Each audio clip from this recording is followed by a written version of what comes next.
Good afternoon, ladies and gentlemen. Oh, I skipped back over to the other one. Good afternoon, ladies and gentlemen. It is Thursday. This is May, still, 16th, 2019. It's time for another Technical Alpha podcast. Yes, sir. Let me pull up my show notes here real quick. I'm wearing my Michelangelo sweater.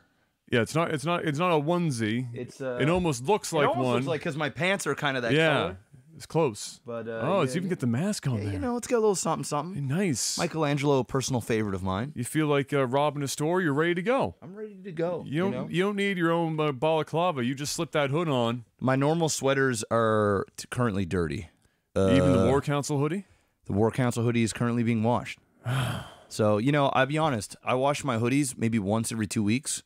I just wear them until I eat and get something on them, and then I'm like, I should probably clean that. Dude, I wear clothes until they need to be washed. Yeah, I'm not about that life where it's like, I wore this for one day. Oh, fuck. I sat in the office, I didn't do anything, but I'm going to wash this t-shirt now because I wore it for one day. Listen, I challenge people out there in the stream world who watches my stream on a regular and try and count how many days in a row you've seen me wear this shirt. Yeah. I could probably do 4 or 5.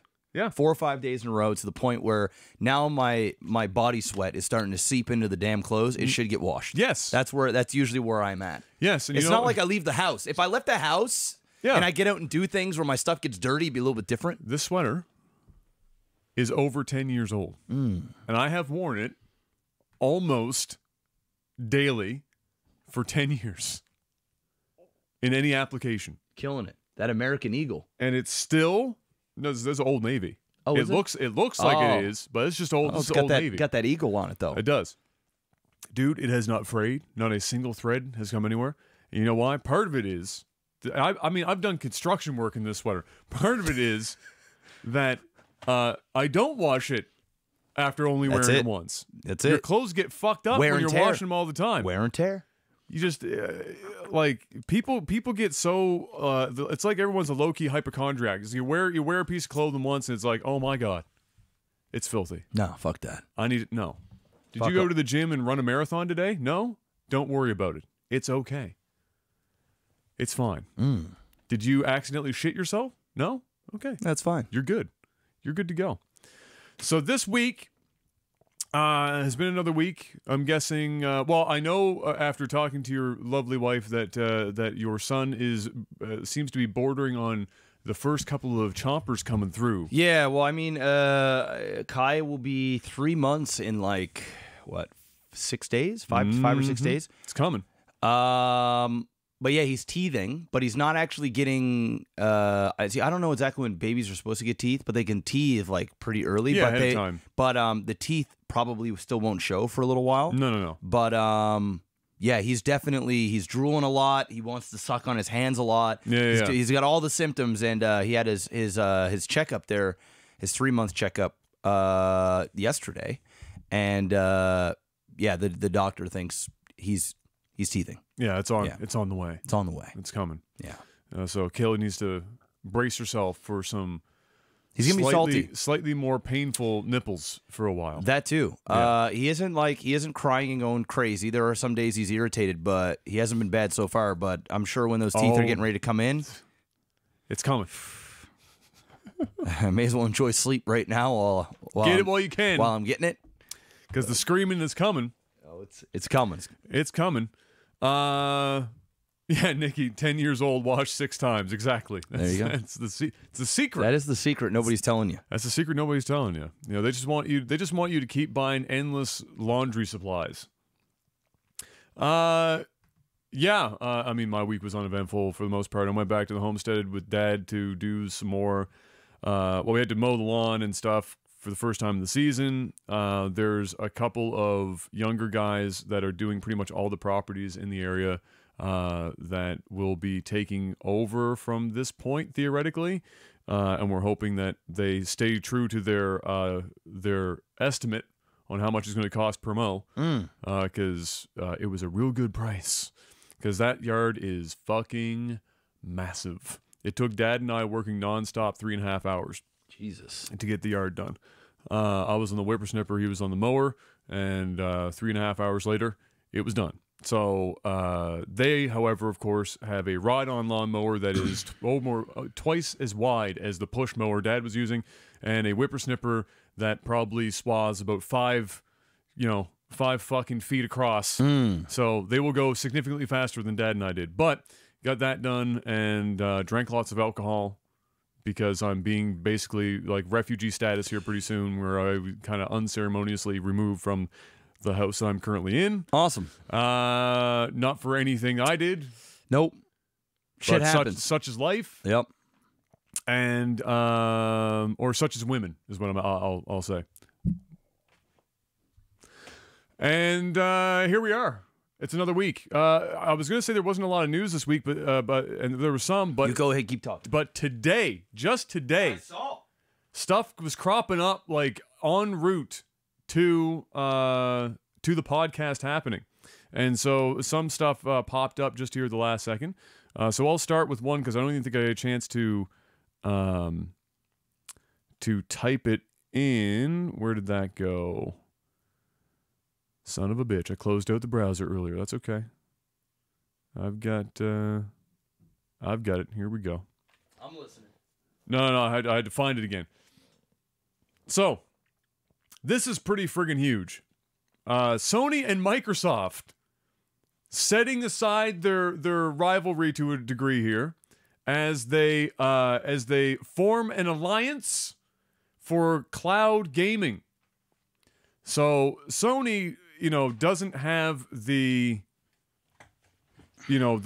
server cloud gaming clout that Microsoft does. Obviously, Microsoft with the Azure servers are one of the largest server farms on the planet. It's the show. And they've been putting a lot of time and energy into curating the Azure servers for this exact gaming purpose, whether it's using the cloud for computational purposes or for actually streaming games to consoles or to TVs or whatever, anything and everything.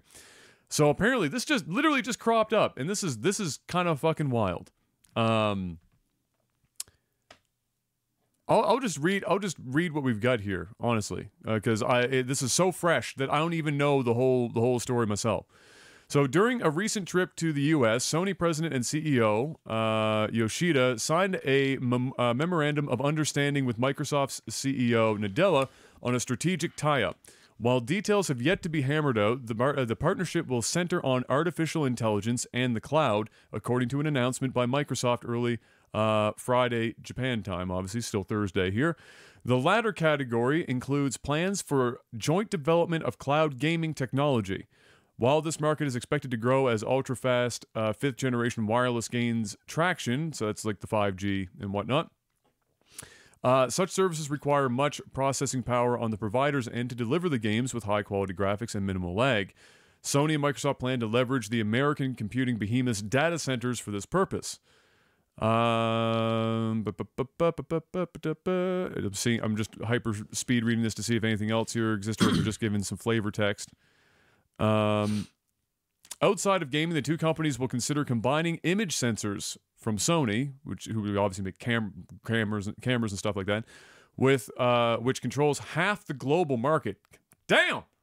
With Microsoft's AI technology to develop electronic eyes for self-driving vehicles. That's smart. They will also discuss incorporating Microsoft's Cortana virtual assistant into television, speakers, and other Sony products. This is a monstrous fucking partnership, bro.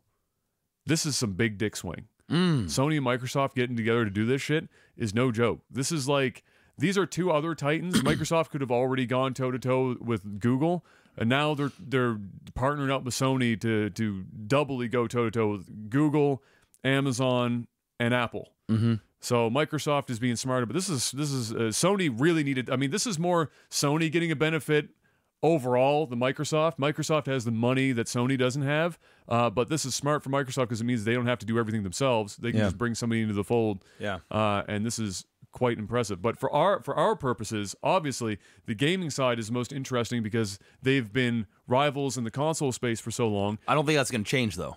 No, of course Yeah. not. It's not like they're going to make their like an individual console combined. But what that does mean is that Sony's streaming services and cloud services will be from Microsoft. Mm-hmm. So much to the chagrin of all the Sony fanboys out there, I'm sure, that are losing their minds that Sony is now in bed with the Microsoft demon. But that's a very interesting development. So apparently, though, and this is the last part of this article, this is not the first time Sony and Microsoft have worked together. They announced collaborations in home electronics in 1998 and music distribution technology in 99. So they've had many moons ago and many significantly different CEOs at this point. But they have worked together in the past, but not on this scale. This is some That's big. This is some next level shit. So that's a big thing that rolled in just before the podcast started. So that's a pretty big piece of news. I'm sure we'll be able to probably talk about it more next week when more news or more so the question discussions is, happen. do we hear more about this at E3, or is this something that we don't hear until later in the year when they have more to discuss? I don't think it's going to be at E3 because I think E3 it's going to be a battle of the consoles at E3. I think it's going to be a bit of the war. I don't think they want to go into E3 kumbaya. Hey, we love Sony. Hey, we love Microsoft. I think they want to compete. I think they want to say this is why we're going to be the best next generation experience for the games you love, opposed to us working together. I think the E3 would be separate, but I think down the road it's like, hey, guys, you love Microsoft, you might love Sony, but guess what? We love games, and we've come together to give you guys the best gaming experience. It's not about who's against who. It's all about bringing you guys the best. And we've come together, taken the technology that these guys do well, technology and infrastructure that these guys have.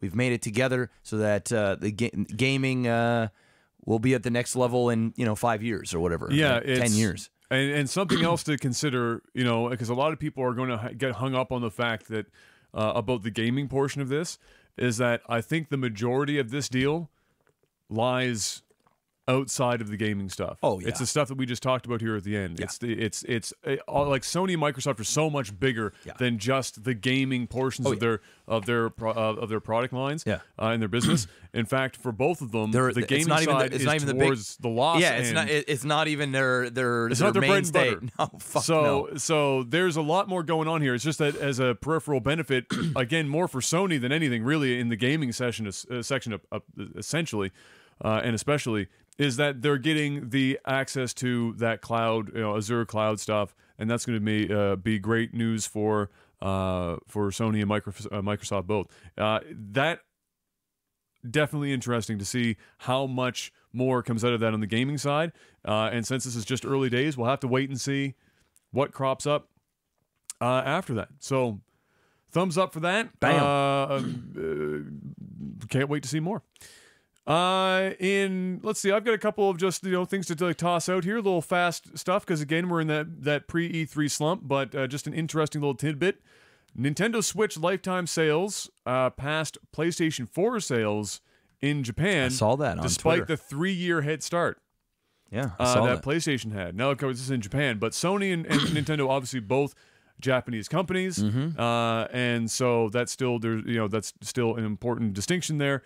But it just shows, a 3-year head start. It just shows the power that Nintendo has, massive with their games and their decision making with the consoles that they make, the form factors for the market that they know they're going to be pushing this stuff to. Their handhelds are just they know what's up. They know what the fuck they're doing, man. They know what's up. They've always have. Switch is doing really well, and then we don't forget, and we might see more of this around E3 time. Whatever Nintendo is talking about more, maybe we'll hear some more about it. Is remember there's that refresh of the Switch console coming up soon. I want to say it's this year, and we'll probably get more information. I've been about seeing that as well. a ton of Switches up for sale now here locally. Yeah, because people are getting them, want to get rid of them now so they can go and get the new Switch. That's a bit early because I think we're probably fall before we see that. So unless they're just flipping them, which is possible, they're gonna be waiting a while. And let's be honest, the Switches that they have right now would still sell really easily. 100%. Even with the next one coming. It's not 100%. Not going to change any lives. No. Not going to change any lives. Let's see here. Oh, remember last week we talked about how China, how China, what was it? What was their names off the top of my head? It's bad, but basically PUBG. Oh, Tencent was tired of trying to monetize PUBG in China because of all the hurdles that the government were putting in front of them, and so they like Game of Peace or whatever the hell Game for Peace or whatever the shit they were calling it. So they did all that, but in related news to that, no games at all are allowed to have any kind of blood. Period. So before, the stipulation was you weren't allowed to have any red blood. So the thing that everyone did was just they changed the color of the blood for everything. Yeah. And now to blue? to blue, green, whatever, flavor that you wanted it to be. But that apparently isn't good enough anymore. Chinese government doesn't want any blood, period. And so we're going back to GoldenEye paintball mode. All right. Which wasn't bad, I guess. I like GoldenEye paintball mode. I actually enjoyed it. I played it quite a bit. Yeah, it's fire. Big head mode, paintball. It's great. Golden guns, slap only. That's right. Slap. Proximity mines. You know what? It's. Did I ever tell you? I probably did, but I'll say because I never know if I mentioned on the podcast. Growing up, so the modes that we always played growing up when the guys came over was License to Kill, 1 shot, 1 kill. Doesn't matter what we were playing. And then different weapon groups, different maps. Always started on the facility proximity mines every time. That was the first match, always and every time.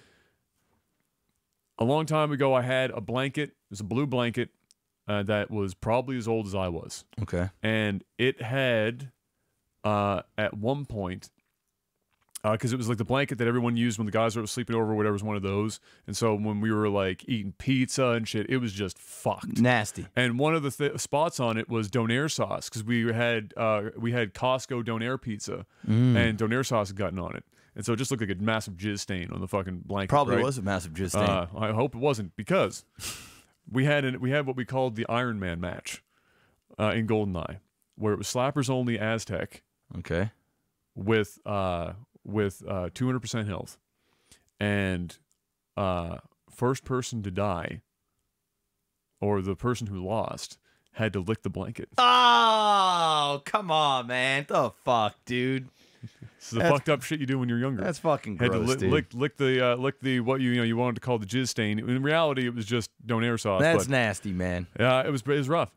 And also, those matches took like 3 hours. Now the question is, did you ever have to lick? I never did. Brian did. Oh, of course Brian did. Yeah, we didn't have to pay him for that one though. He just lost the match. He just lost it. He just lost the match. That's nasty. Now, did they have to lick specifically on that spot? Yes, that was the exact spot. That's fucking gross, dude. Boys will be boys. That's right. But as a thing, don't ever do that match. Iron Man match was like 3 hours long. Just don't do it. Because imagine how long it takes to kill somebody with slappers, normal health, double it, and then go on the Aztec, which is a massive map with like 1,000 hidden fucking doors. Don't.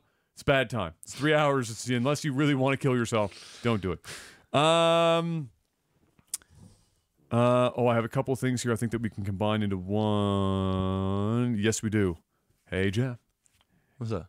It's Epic Game Store time! I thought we were going to have a fucking week without epic news. Nope. All right. So, first things first. Epic is putting on their Epic Game Store first sale coming up. Oh. It got quasi-leaked on the Fortnite, launcher section where they usually would have like patch notes and stuff or upcoming, whatever. I say leak, but it could have been intentional, whatever. Anyway.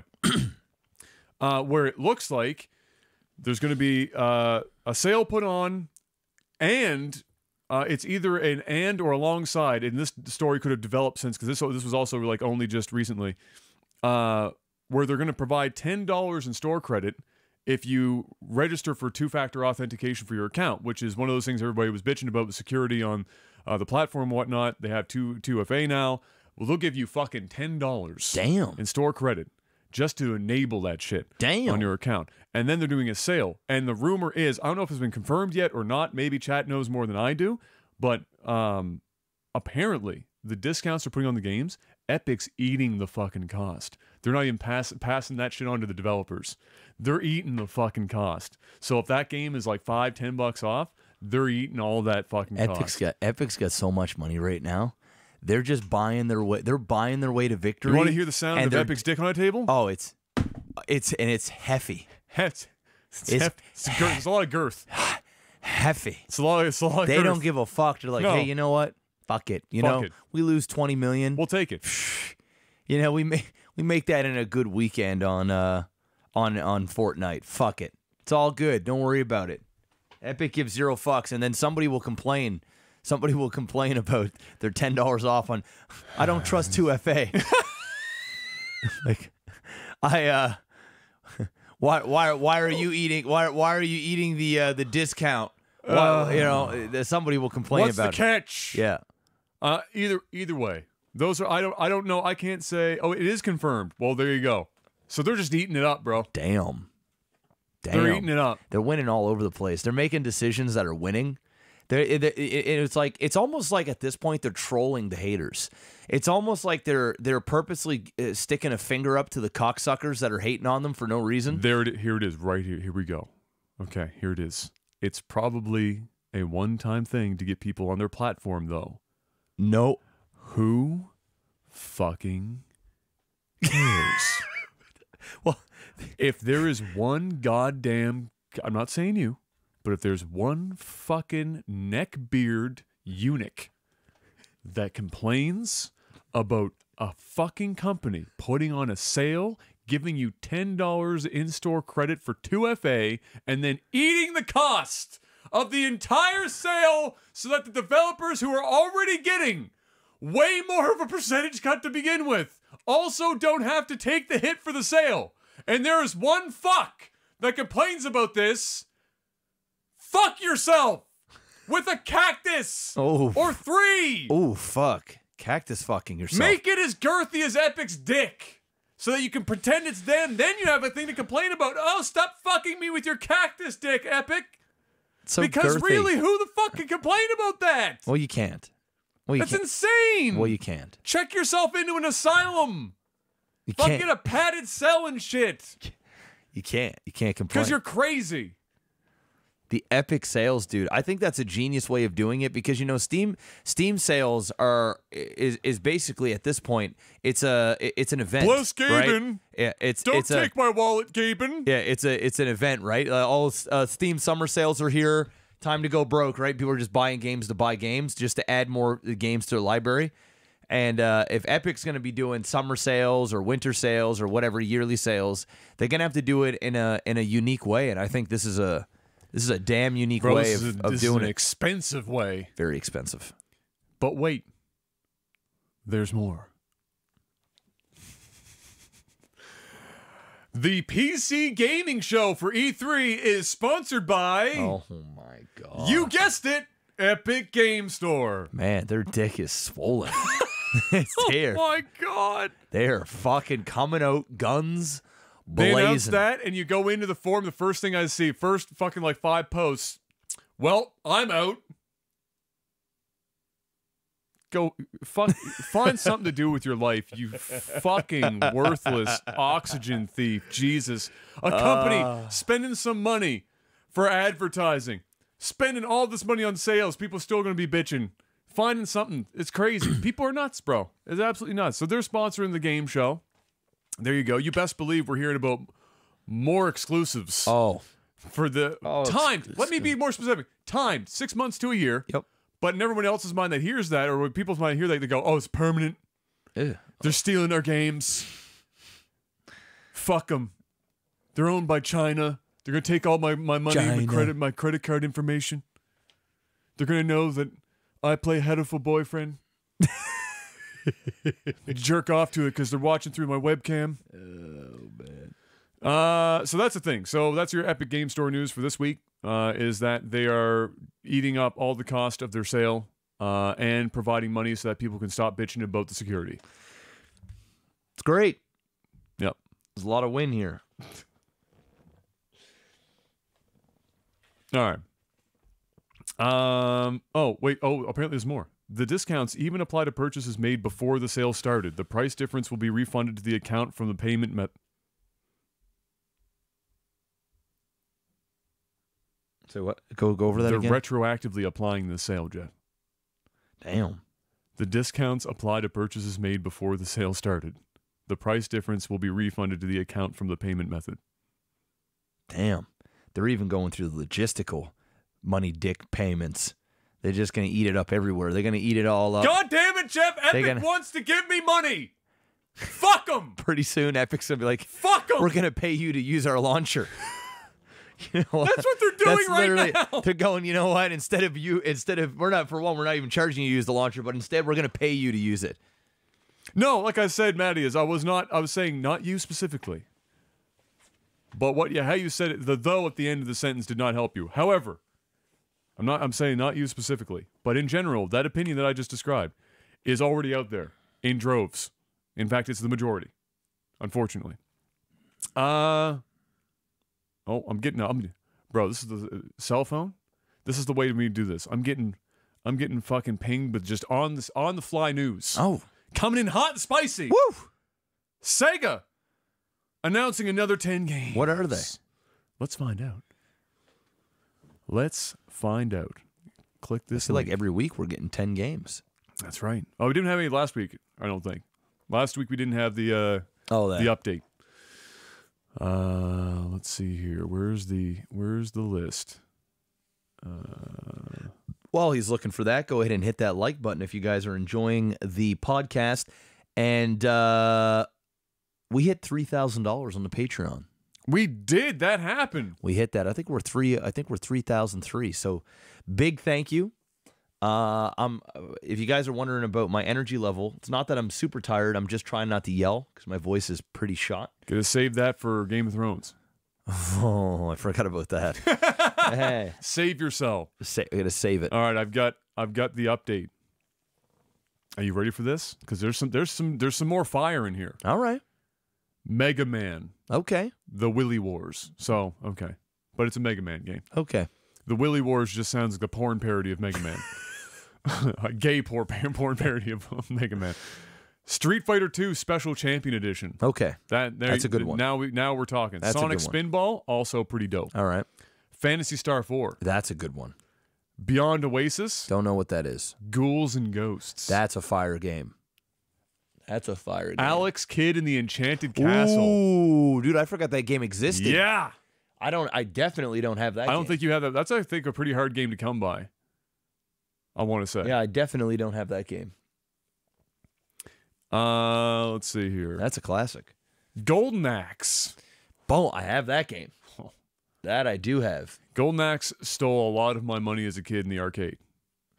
Golden Like Axe a lot will of take money. your soul. Golden Axe was the Boshi of the fucking like 80s, Dude, that late game 80s, still early kicks my 90s, ass. or early 90s. We played it on fucking one of the last Yeah, that's retro right. verses That's we did. right. And we That's got our right. shit pushed in. That's right.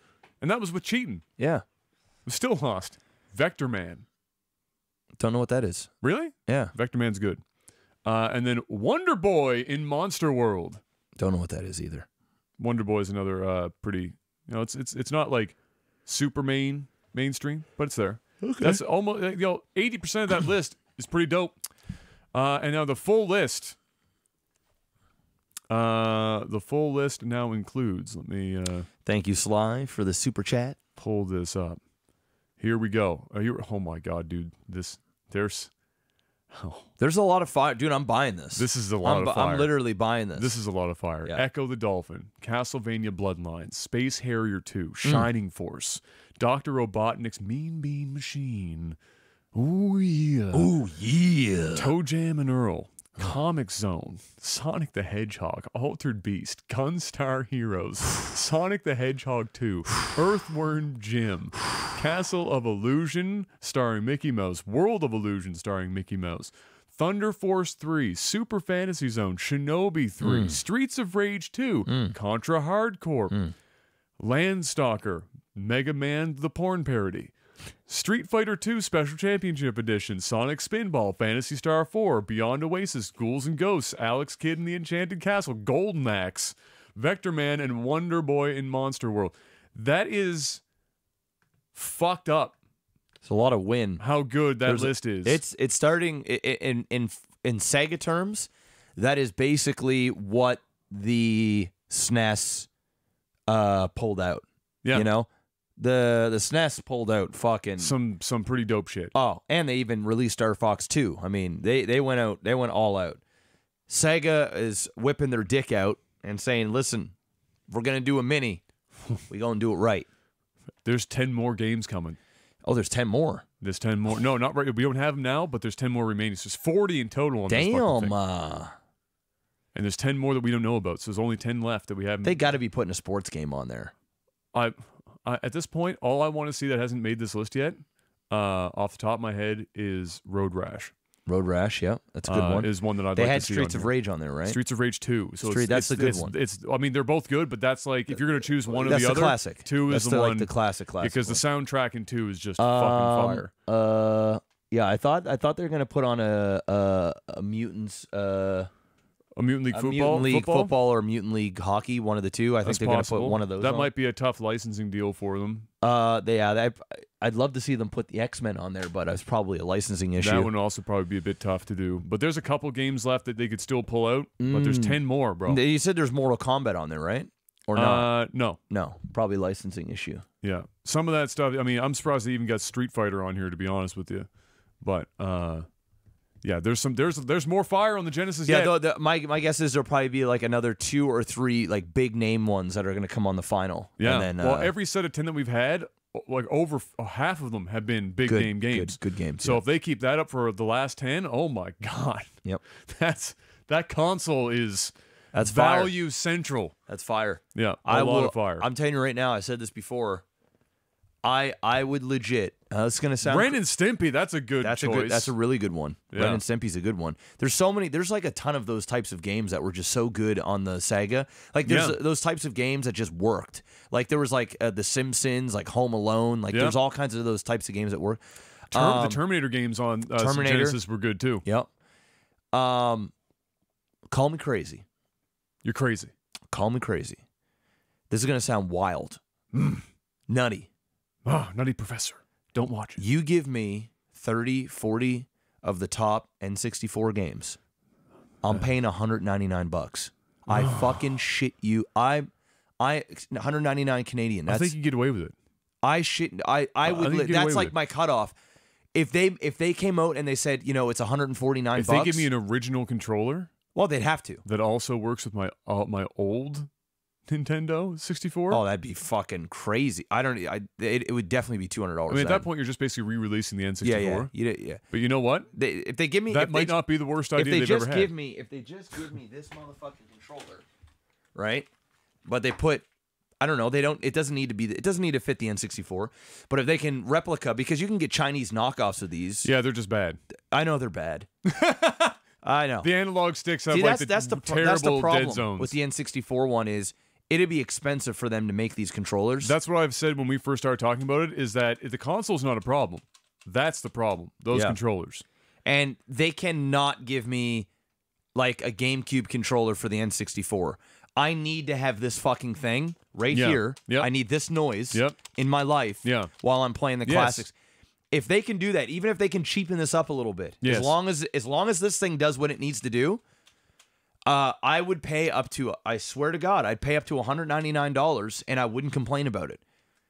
If they came out there $129 or $149, like I'm out there, I'm one of those guys at midnight that's going out there to pick one of these up, make sure I get one. Yes.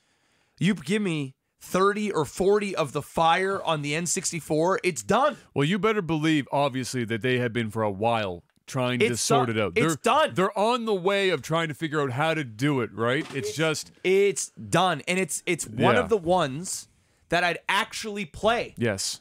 Like I've turned on, I actually haven't even opened this one, but the SNES Classic I turned on, we played it for a bit. What's a couple games that you absolutely need to see on the N64?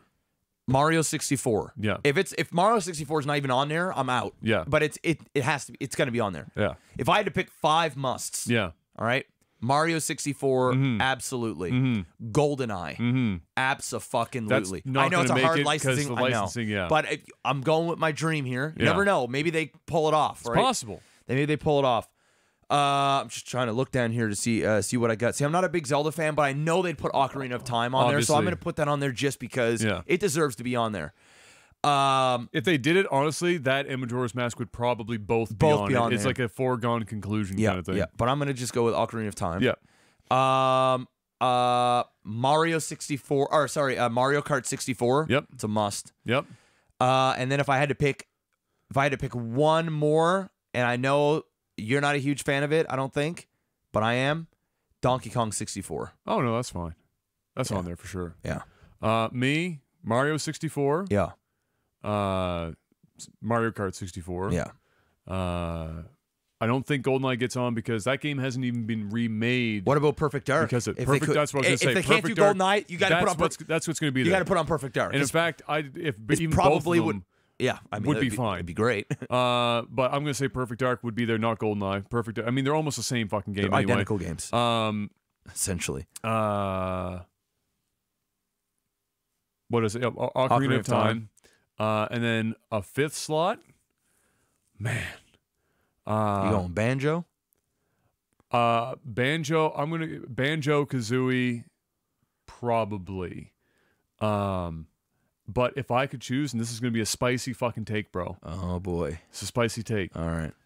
I'd almost swap Mario Kart 64 for Diddy Kong Racing. Oh. Because if there's only one kart racer on there, if I'm being real, Diddy Kong Racing is the superior kart racer. It's just the nostalgia factor for Mario Kart is so much what about higher. the battle mode, man? For I know the battle mode's great on the Diddy Kong. Diddy Kong has everything the Mario Kart has, dude. Except it runs better, and there's more of everything. I don't know, man. I you know, it's spicy. It's spicy, but I gotta stick with. If there's only one kart racer, it's like my nostalgia will always tell me to go Mario Kart 64. But but my everything else in my head is screaming to go. Just put in Diddy Kong Racing. You know what we need to do for next week? What? We need to go do our homework. Oh, come up with a list. Come up with a 30-game list. Oh boy, of what we would want to see on N64. On the N64, we can do that. Mini, and then share the list. And it has to be in the order. So like not just 30, but 30 and like must totally has to be on there all the way down to, you know, whatever. Yeah. Spicy. You know it's coming. It's just when and how they do the controller. Those are the two biggest question marks. Yeah. Because the games are easy. Dude, the controller that will, I don't care what anybody says. That will be the biggest selling. If they price it right and they get the controller down, that'll be the biggest selling mini on the market to date without a fucking shadow of a doubt. Won't even be close. Because it's the perfect demographic. You're hitting basically almost you're hitting the demographic of the people that bought this, that. Yep. The ones that didn't buy those. Yeah. So the ones that are like, I wasn't really into that. You know, you throw in Ocarina of Time, you throw in GoldenEye, or even Perfect Dark, you throw in Mario 64, it's over. It's over. And you come out with these controllers, it's done. Because really for like $129, you could give them 2 controllers and 5 games. Yeah. And you could get away with $129. Dude, and if they made it so that you could play up to 4 players on this fucking thing. Oh, don't get too crazy now. But dude, I mean, if you got Mario Kart, well, now right, you have to have the ability. You have GoldenEye, you have to have the ability. You can't just have 2. So they got to have 4 port controllers onto this mother. They basically got to re-release the like on these are only 2-player games, right? Like these are only 2-player games. Even the Sega 2-player games. You go to N64. I mean, even if it was a PlayStation 1 mini, you could do 2-player. You go N64, bro. That was the generation of the first mega like co-op, home co-op shit. That was a party system, bro. People still today hold boy parties, girl parties. Yes. And they hook up their fucking N64. Yes. They plug those bitches in. Yes. And they fucking go to town, dude, bro. I took a tube TV off of a person's hands because they couldn't need it anymore. Boom. Just for when the guys came over every 3 months. Yes. To play N64. Yes. Dude, Mario Party? And it took up half of the space of a room. Mario Party? I mean, fuck. I mean, they could literally... Here's the only reason why I don't think it's going to happen. I don't even think it's the controllers. Because I think they get over it. I think the games are making them way too much cash. Yeah. And if they give all that... It's one thing to give it up for the SNES or the NES. Because, well, let's be real. People aren't searching high and low for that, and whoever wants it's already got it ROMmed on whatever or whatever on their phones or switches or whatever. They come up with this, bro. They are cutting into like Switch sales, games like get HD re-released, fucking you name it. Well, that's the distinction, right? So if they do an N64 Mini, and with that controller, you're just getting the original experience. That's all I want. Playing at the original frame rates. That's all I want. It's just that it's outputting HDMI. Yep. Right? Yep. The difference is with selling it on their online platforms, that gives them the opportunity to cherry pick and do these updated graphics, widescreen support or whatever the fuck, you know, and like different using the newer age controllers, maybe making the controls a bit less clunky, you know, et cetera, like that kind of stuff. And then they sell it for $40 pop, or more. Yeah. Right, full damn release on some of them. Release value, right? Yeah. So I think that if you just stick to just raw emulating the old stuff, it doesn't cannibalize too much. Yeah. And they can double dip for people that don't want to have another console. They want the re-release with some updated extras. I will shit myself dry if they announce get that milkshake ready, bro. N64 Mini, bro. The coming. fucking world will go, oh my fuck. Oh, yeah. It's a holy oh my fuck. Oh, yeah. What gamer? I want to know in the comment section. I don't care if you're listening to this on iTunes, Spotify, wherever the fuck you listen to this, on Twitch chat, wherever. Who doesn't? You mean YouTube chat? We're not on Twitch anymore. Oh, yeah, YouTube chat, whatever. You know what I meant. Yes. Who the fuck doesn't not like the N64? Not very many people. Like, seriously. Not very many people. I think every real gamer, at the very least, if you grew up with it, right? Yeah, but it's hard to go. It's hard to go backwards to that controller. Listen, I'm not talking to the 16-year-olds here. Yeah, right. That never experienced this, or maybe some did.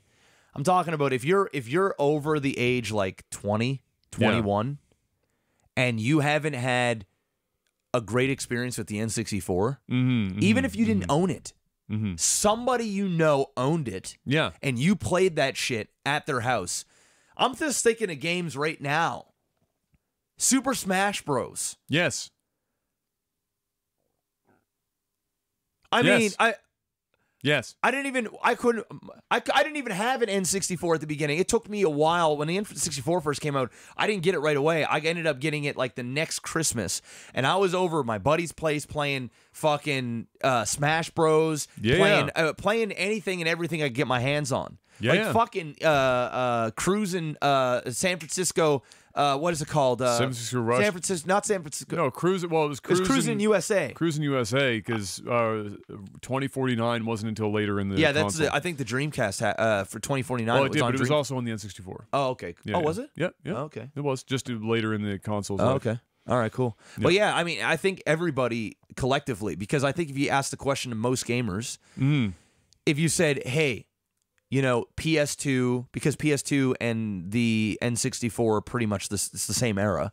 It is, yeah. Essentially, those were right? the competing consoles. Yep. I think even the people that own the PS2 and never owned the N64 will still say the N64 was a great time. Yeah. There are people out there that never owned a PS2 and never appreciated what the PS2 did. Yeah. Well, we say that it was GameCube, but I mean, really, the GameCube didn't compete with anyone. It was the GameCube was a pretty big fail. The N64 was still going. The N64 was still going with PS2. Yes, that's literally. Yeah. I mean, you look PS. You could look at PlayStation. Yeah. I could see the same thing about the PlayStation. Yeah, exactly. I remember when the PS2 came out, I was still playing the N64. Right, I had a GameCube as well, but fuck the GameCube, man. GameCube had like 5 games. That's it. And they had some good. There is some fire on the GameCube. Those were good 5 games. Yeah. And then that was it. Their catalog is weak. Yeah. Compared to the N64. So. Oh yeah. Anyway, big dick swing on that. We'll come up with a list. In keeping with the Nintendo stuff, Nintendo at the their end year report, you know, their financial year end, as everyone else's, is run up this month. They were talking about the possibilities of a hostile takeover, similar to what Ubisoft had just warded off here over the last couple of years. And, you know, the possibilities of it and what they, you know, do they have, it was a question posed to them, do they have plans in place to try and combat it. And they said that they don't have anything particularly in place right now, but that they'll be looking more into it, which is bullshit because every company has something in place. They just don't want to say what that something is. Whether it's like I can't remember if there's a term for it, but I mean they basically just allow employees internally, if a takeover starts to try and happen, to buy stock at like super low internal rates to drive the price of the stock up, so that the takeover becomes less and less, more and more expensive and less of an intriguing proposition for the party trying to take over. Stuff like that. I'm sure they have something like that in place. But just as a talking point, who in the hell? I mean, Nintendo is big, but they're not so big that they can't be bought out. So, who do you think? I've got my list of people that could possibly, if they wanted to, buy out Nintendo. You think they could be bought out? Yes. Yes. 100% yes. Nintendo's big, but they're not so big that some of the big But who guys... the fuck, who would buy out Nintendo? If they look at the market and they go, oh, here, I'll give you a couple of people, all right? Tencent. Okay. That's definitely one. Could do it. Microsoft has the money for it. Apple is, I think, a high priority target for that. Would Nintendo ever sell, though? Well, they're a publicly traded company. That's why it's a hostile takeover. You don't always have an option. That's why you have to have stuff in place like Ubisoft, where they were putting on like these massive internal efforts to make it so that they couldn't get 51% bought out and lose the company control. That's what it's about. So Nintendo's publicly traded. They're not private. So it's not a question of would they, because it's not like they're going out there and actively going, buy our shit. Yeah. It's somebody comes in and goes, I like Nintendo. I would like to own it now. And there are more and more companies on this on the that have on a list in this world right now in the tech sector that are swimming in money. Disney. But like Apple and Nintendo already have a relationship in that Nintendo went in with them for their mobile games. Right? Remember Mario Run and all this other shit that was like Apple exclusive shit for a while. Working alongside of them with that. So there's already a partnership there, and Apple definitely has the money. I could definitely, if there's one company I could see that it would actually make sense. Yeah. It would be Apple. Yeah. Just because of the fact that, because of the mobile stuff, it just makes sense. And even branding-wise, I think their brands are very, what's the word I'm looking for? I don't think synonymous is the word I'm looking for. Maybe. No, not synonymous, but there is synergy there. There's synergy there. Their brands or how they do business is not, in terms of how they show their products to the, is not like wildly, it's different, but it's not dissimilar. Yeah. Yeah. And Disney.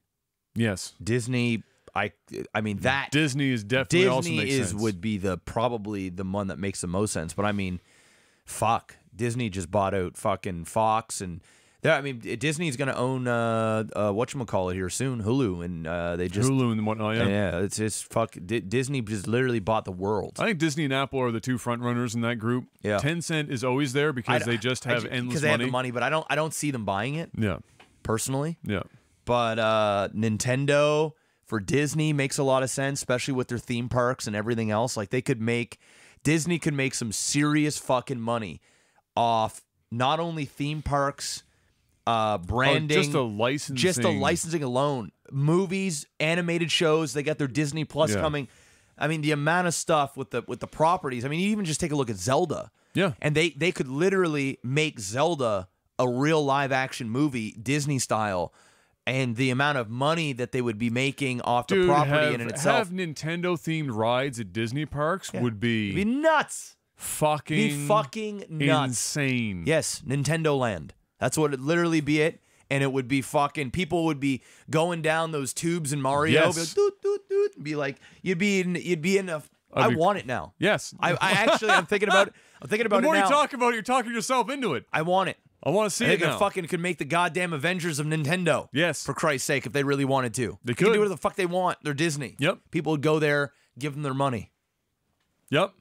Ah, damn. Give me that Nintendo Land theme park. Give me it. You call it Super Mario World.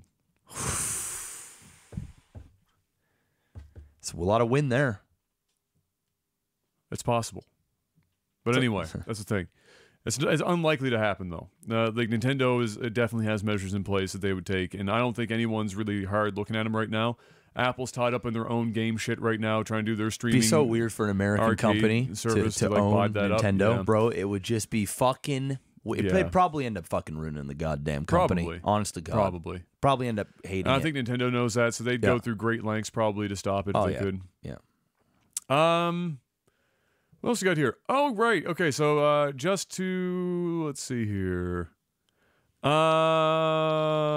Take-Two's CEO not ruling out subscription models for the gaming industry, but still doesn't think it will be as big of a swing in this industry as it was for, say, music. Feels that gamers would rather play a few games a month than paying monthly to have infinite number of games to choose from. Well, it's true. He doesn't mean necessarily buying 3-5 games a month, that's too expensive, but just playing, sitting down and focusing on a few. I think he's right. What do you think? Yeah. Let's be real. And you maybe you have a different point on this. I think most gamers are playing 1 or 2 games a month. That's the show. Yeah. I mean, there are the casuals that aren't big gamers that if a game comes out they think looks cool, they're going to go to EB or wherever and buy it, or go on the online store and buy it and play it.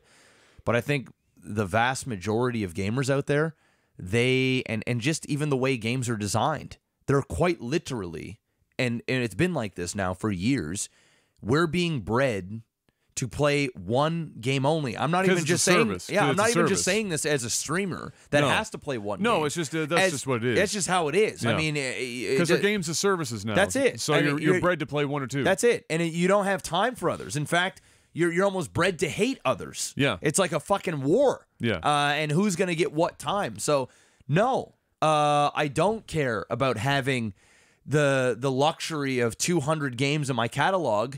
Guess what? I'm not playing 199 of them ever. It's the illusion of having so much choice, right? It's like, oh, it's the illusion of a deal. I'm paying $15, $20 a month. Yeah, but I get to play like any game I want whenever. Yes, and so it's a deal, right? But at the end of the day, if you're only playing a couple, then you're not up. No, you're not up. No. At that point, it's pointless. It's the guy's right. Yeah. Conversely, EA says. EA's boss says traditional game release methods don't work anymore, and that they're talking. But and this is the weird part about this, that when they were talking about this, is that, and this was in regards to Anthem, right? Is that they're talking about how traditional game releases methods don't work anymore. Then they went on to basically just talk about marketing, not about the quality of the game or the development of the game, and how because they don't make quality. Show, that's why. But the marketing of it. So they're talking about how the drip fed marketing. So basically, releasing little tidbits leading all the way up to the release of the game to build up hype, and then the game launches. They said that doesn't work anymore. Really? Because I'm seeing Borderlands doing a pretty fucking good job at that right now. But yeah, it just sounds like they're talking more, or they're more concerned with the marketing strategy than they are about the actual quality of the game and how the game is produced and what the game is. So it doesn't. The marketing will handle itself at a point. The internet does it for you. The people do it for you. The people do it. If you just make a game, like look what happened. You made a, and it wasn't for the fault of your developers. You fucked it up. Anthem got fucked by EA. Yeah. And the heads of BioWare. You produce a shit video game. The internet didn't need a bunch of marketing to remind them that your video game was shit, and then to spread it around that your game was shit. Yeah. Subsequently ruining your sales of said shit video game. That's what happens. You make a good video game, everyone talks about it, and then they buy your fucking video game. That's it. So stop worrying about your drip-fed, fucking force-fed, upsized, fucking supersized McDonald's fries, whatever the fuck you want to talk about. Stop worrying about that shit. Make a goddamn video game that doesn't suck dick, and you're going to see wondrous things. In fact, your opinion on marketing is probably going to change because you're going to go, well, shit, it does work. We just needed to make a game that didn't suck dick, and it sells. What a shocking fucking development that is. Yeah. And then alongside of that, EA is further scaling back their E3 presence this year.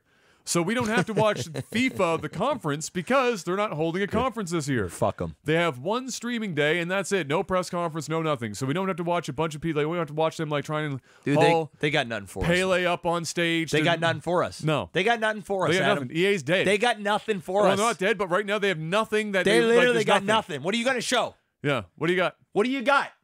Show it. What do you got? Nothing. Not Anthem. You got nothing. Apex is dead in the water right now. It's over. You got nothing. Make good games again. That's it. That's all you got. You got the option of one more shot, and then that's it. You got nothing. So, rip the dream. It's crazy, man. Yeah. Good stuff.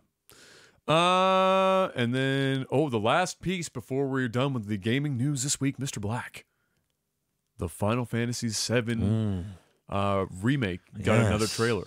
Yes. And by that I mean more CGI where we didn't see any gameplay. I thought there was. I thought there was a little bit. But the battle sequences. Yeah, minimal. Minimal. Yeah. Enough that I still don't really know what the fuck is going on in this game. What I do know is that the voice acting was mediocre as fuck. Cloud sounds like a fucking vagina with a vocal cords. And it looks like every other Square Enix game in the last fucking 10 years. All right. I'm gonna go ahead and I'm gonna have the opposite take here. You liked how it looked? I enjoyed it. I mean, it looked good. I actually thought, all right, this is what it did for me. I didn't give a fuck because all the problems that they had. Yes. It's been, there's going to be an episode. It's going to be episodic, yada, yada, yada. My interest was gone. In fact, if they came out and said it got canceled, I wouldn't lose any sleep. Didn't give a fuck. Yeah. Wouldn't care. Be like, No. I don't. Probably good. Yeah, good thing. And then I saw this, and I wasn't mad because I want it to look like what we're getting in 2018, 2019. Except I wanted it to be Final Fantasy VII. I didn't hate my Barrett. I didn't hate the battle Did Barrett sequences. need to be that fucking urban? He was very urban. They turned the dial up on that a little bit. They Michael Bay'd it. And, the only reason that really bothered me even a little bit, other than the fact that I think it's a little played out, that Japanese games can't have a fucking black guy that doesn't sound like that, is that if you listen to the Japanese voiceover, that's not even their original vision of Barrett. But I think that's part of the culture as it's well. like, for North America, they want to hear an urban black guy. Well, He's gonna sound like Mr. T. But I think that's what they think we want. Right? Well, yes, that's what I mean. Because but that's I don't think they're doing it maliciously or like, oh, ha, ha. No, obviously not. I just think that's what they I'm just getting tired of it. Because I'd given that excuse 20 years ago. You know what, Bo? Here's the thing. Yes and no. Yes, if the game was coming out today and they had a black character and they did that shit, the closest that they did was Final Fantasy 13 with Afro dude. Yes. Right, but he was not Saz. Saz. He was not as urban. Was not as urban.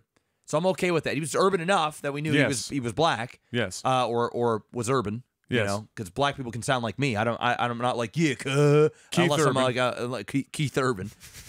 But the reason why it's okay here is because the original Barrett was like that. And if they had changed it into a Sass, I'd go, what the actual living fuck did you do to my black Barrett? Because he doesn't seem as black anymore. He's a big black dude with a fucking gun as an arm. Yes. I want to hear some motherfucking urban. I'm going to be honest with you. I want to hear a motherfucker that looks like he's going to stab you, take your wallet, fuck your white bitch, and call it a day. So I guess for me, there's different types of urban, right? Okay, Adam, let me know your different types of urban. Okay. As a white guy, there's different types of urban, right? Okay. There's your, I'll categorize this for you. So there is your Mr. T urban, your which is pretty much what Barrett is. Your Samuel L. Jackson urban. And then there's like your but then there's like there's urban that you can still use like the same language, but the delivery isn't so fucking urban, right? And that, so like in the original Final Fantasy VII, there wasn't really much voice acting for Barrett, right? Or anything, but the way it read, it was urban. He was urban, but I always, in my head when I played the games when I was a kid, I didn't have Mr. T in my head. I had like, he's still cursing and swearing and whatever the fuck else, and he's being but I always thought because I always felt him more intelligent than that, because he was really the head of that group. He had the head on his shoulders, a little hot-headed, but he was really, you know, and so I had him more of like a little calm, cool, and collected badass than a Mr. T, Samuel L. Jackson, I'm tired of these motherfucking snakes and this motherfucking plain urban. I don't really care so much that it's going to ruin my experience if I play this game. Yeah. I haven't even decided if I'm going to buy this thing, because if they're going to have like 7 fucking episodes of this. I think it's going to be 4. That'd be my guess. I know. At $60 a pop, probably. You know, and then the gameplay that they show. So the CGI always looks good. Square Enix has done good CGI since the beginning of time. That's not surprising me. It's not changing my life. It's not making me want the game anymore or any less. The voice acting, I've seen some people like Cloud. I didn't like it all that much. I didn't mind it. But you know, when I heard him, I wasn't cringing. It is, I wasn't, no, it is. You know. It is what it is. It's whatever. I'm not even about the voice acting. I'm about the fucking gameplay. I'm about the game. I don't think. I think I'm already ruined for it, because I have already decided that I'm not going to like the combat in this game, because I've played Final Fantasy 15. I know where Square Enix wants to take their combat system. Yeah. And I know that while they have an idea in their head, they just can't seem to fucking get the rest of the way there. Is it weird that I didn't hate Final Fantasy 13 battle system? I like 13 more than 15. 13 had just enough linearity in it. Yeah. In the combat section that 15 lacked, that helped it, because when they did 15, they opened it up so much that it poked holes in that style of combat that they didn't have they couldn't fill them. So the combat kind of broke itself a bit in 15. Whereas in 13, as you know, fucking whatever as a combat was, it bridged the gap for them, where they obviously want a cinematic battle. Yes. That's what they're going for, yes. right? And they want to be able to have it as fluid as possible, so it feels like you're still involved, but still allowing for, you know, set camera angles to make it look epic and all this other shit. And then in 15, when they kind of released the constraints a bit there, it fucking fell apart. Where all you did was like charge attacks over and over again to win the battle and get the fuck out. Beat the last boss doing nothing but charge attacks.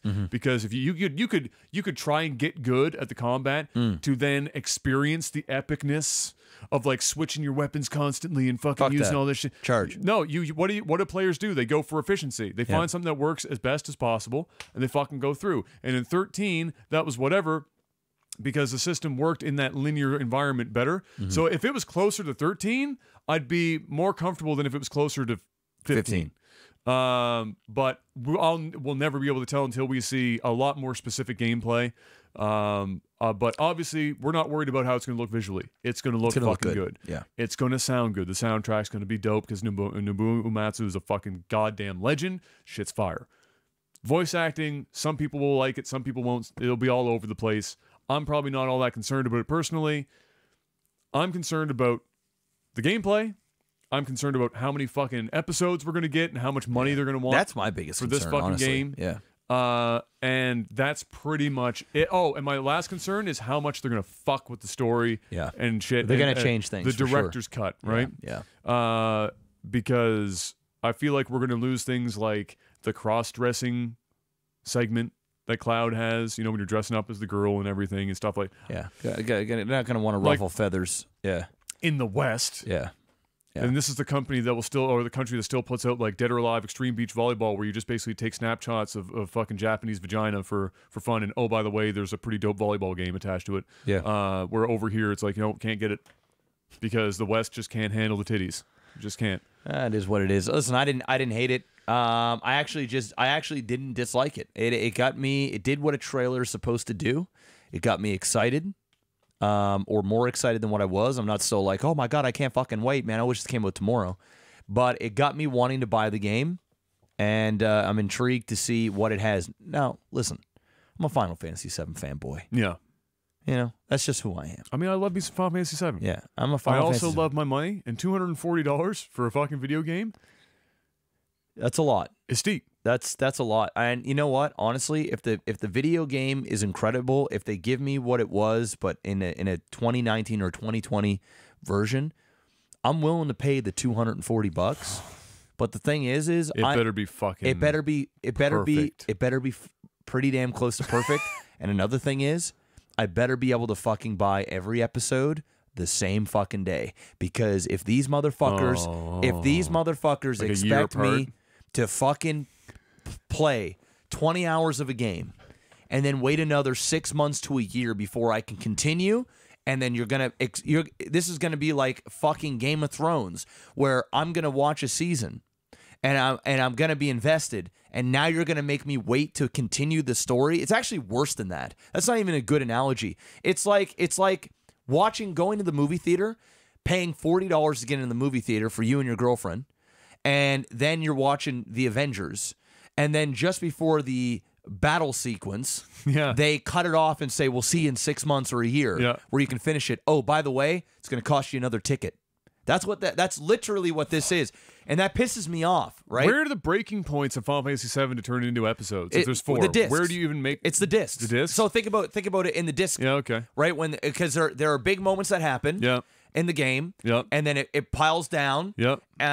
Sometimes there's a big climax, and then the disc kind of ends. Insert disc 2. Or insert disc 3. Yeah. I think that's what we're going to get. I think it's going to go by literally the discs. And it's going to be a minimum of 3 parts. Could be 4. My guess it will be 3 at $60 a pop. That's my guess. If it's 4, I'll lose my goddamn mind, because if they come out with it once a year, that's a 4-year commitment to play one game. And I don't give a fuck what anybody says. I can't get invested. I can't stay invested and get excited about something if I'm in the middle of playing it and I'm enjoying it and I have a fucking... Imagine if the game's really good and I'm having a good time, I'm having a blast. I paid $60 and I play it for 20 hours and I'm fucking just enjoying the story. I finished a big segment and then it's like, to be continued. You know what kind of makes it worse is that you already know what the next part is. And you already know what the next part is, unless they're fucking with the story immensely. Yeah. And the only way that works is if the new story is good and it's like, I want more. But the odds... Dude, the odds of the game... I want you to try and remember the story rating that we've got in Final Fantasy for a while now. No, it's not. If they fuck with the story, they're going to fuck with the game. Don't do it. And that's the show. Fuck it. Maybe throwing in a new character here and there to spice things up, or changing some of the interactions in the town, having some side quests that they could add to the story, but leave the main story right where it needs to be and just maybe add some side things, I'm totally fine with. But I cannot, for the Final Fantasy VII is 3 discs. I cannot. I think I have Final Fantasy VII right down there. I think it's 3 discs, right? 3 discs for Final Fantasy VII. I'm almost certain. I'm almost positive it's 3 discs. I think I have a black label down there somewhere. I think I actually have the greatest hits and the black. It might be on the very bottom. It's where a lot of my JRPGs are. I'm almost certain it's just 3 discs for that one. I'm not even seeing it, bro. It's there somewhere. But anyway, don't worry about it. Either way, it's going to be expensive. I can tell you right now, you're not paying $59.99 for it. Oh, no. No, not for the whole game. No. No. It's going to be expensive. Yeah. It's going to fuck you up. You know what? Hey, if they come out with the game and they have all 3 parts ready to go... that's right, 3. Final Fantasy VIII is 4. Yeah, correct. There you go. Thank you. Then I'm down. You want to make it $60. If they have a thing where it's like, hey, you're looking at anywhere's up to 40, 50 hours per disc or per download, and it's $60. I'm okay with it. If they're giving me all 3, I will drop the 180. Because they need to do this, because if they don't, listen to this, they're gonna fuck themselves. Not only are people gonna get angry and not buy the shit, okay, but if the game sucks or there's shit that's fucked up with it, they're gonna buy the first disc, but they ain't gonna buy disc number 2 or number 3. So if they need to do this, they need to come out with all 3 downloads day 1 so that I can buy it as a bundle day 1. Make it happen. I'll spend the $180 and I'll hate myself for it. But here's the thing: if they release it all on day 1, you can't release 3 parts for $60 a pop in one day, because nobody's going to buy it. You have to spread that shit out. Fuck! You have to. You have no choice. Every 3 months? I think it's once a year. No, I'm out. I'm not doing it. I'll play it after fucking 3 years. You're lucky if it's every 6 months. There's no way. You can't release once a year. You can't do it. Well, look. My biggest thing is about this has always been the case is that for years people asked for it, and all people wanted was updated graphics and remaster the soundtrack. They also want to play it. That's it. Well, yeah, And when right. they want to play it, But that's it. They didn't want you to come in, and they always, and Square Enix always said, look, it's too expensive, take too much time. You know what we always say, it's a risk, etc., etc. it's not a risk if they do it right. And then they finally decide to do it, and what do? They take a project that was already going to be, they already said was going to be complicated, and made it 58,000 times more complicated. Yeah. Because just give me the graphics we just saw in that trailer. And give me Final Fantasy VII. And give me Final Fantasy VII, Done. ATB system. I done. don't need free roaming goddamn combat. No. So that your level editors and your programmers now have to do all of the areas of the game that used to just be 2D. Yeah.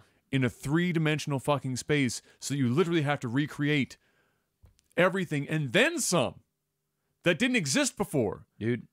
And then you're going to tell me that this is a director's cut where we're going to fuck with everything in the game to like change it up.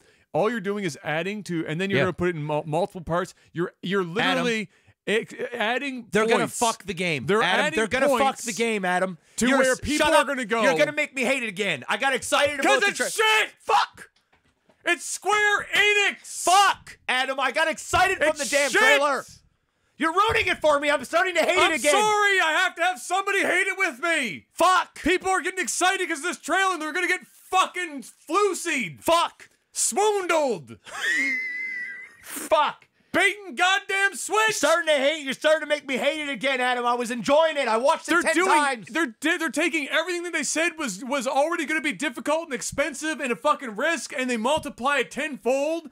And then they're doing things with the game that are going to make an increased chance that people are going to hate it. I know, Adam. And then they're going to say, "See, we told you we shouldn't have remade Final Fantasy VII." And I'm going to say, "Fuck you," because all you had to do was do the graphics and the fucking dope soundtrack and re-orchestral shit that Nobuo Uematsu's already done, and give me ATB. You don't need to just redo it in 2D.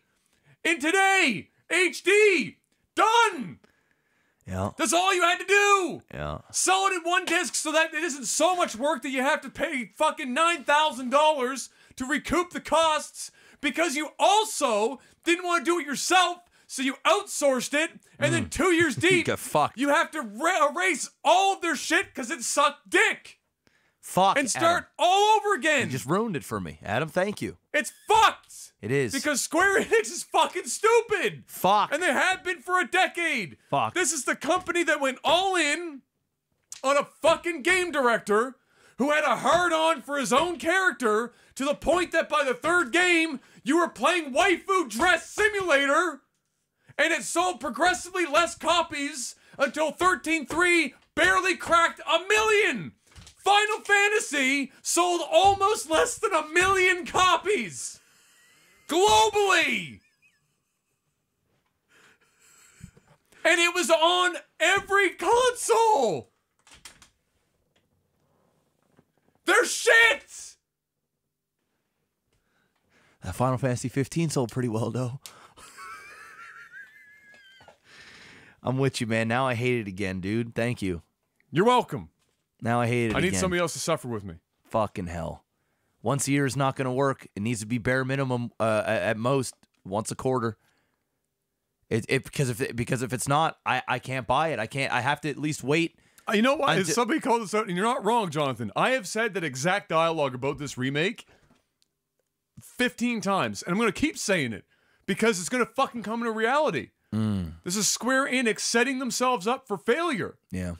It's the company that forever keeps saying we don't know what the West wants, and everyone tells them what they want, and then they go, "Huh? What? I can't. I'm hard of. Here's Final Fantasy 13 2. It's Pokemon."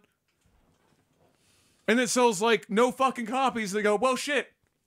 Maybe they wanted to dress up Lightning in like 78 costumes." Actually, no. That was just the director wanting to jerk off at night to Lightning. Let's put her on the runway in Japan, haute couture fashion with Lightning.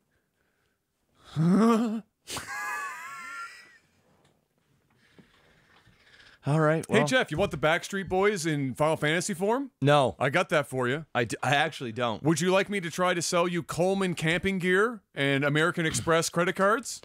Cup Noodle, by the way. An entire fucking side quest specific to a brand in Final Fantasy.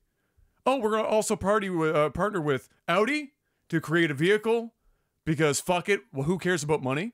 And then we're going to spend a whole bunch of money on an anime and a movie that are two things that were kind of integral because when we came up with the game, we didn't put any of the story in it. Oops. And then we almost bankrupt the company to the point where we had to fold it and start something else up because it spent too much money on Final Fantasy 15, which, just in case you forgot, was actually originally another Final Fantasy 13 game. So if you had any hopes for Final Fantasy 7 Remake, I'm sorry to shatter your dreams. They're dead. The odds They're dead. are very fucking slim. Yeah, they're dead. I hope I'm wrong.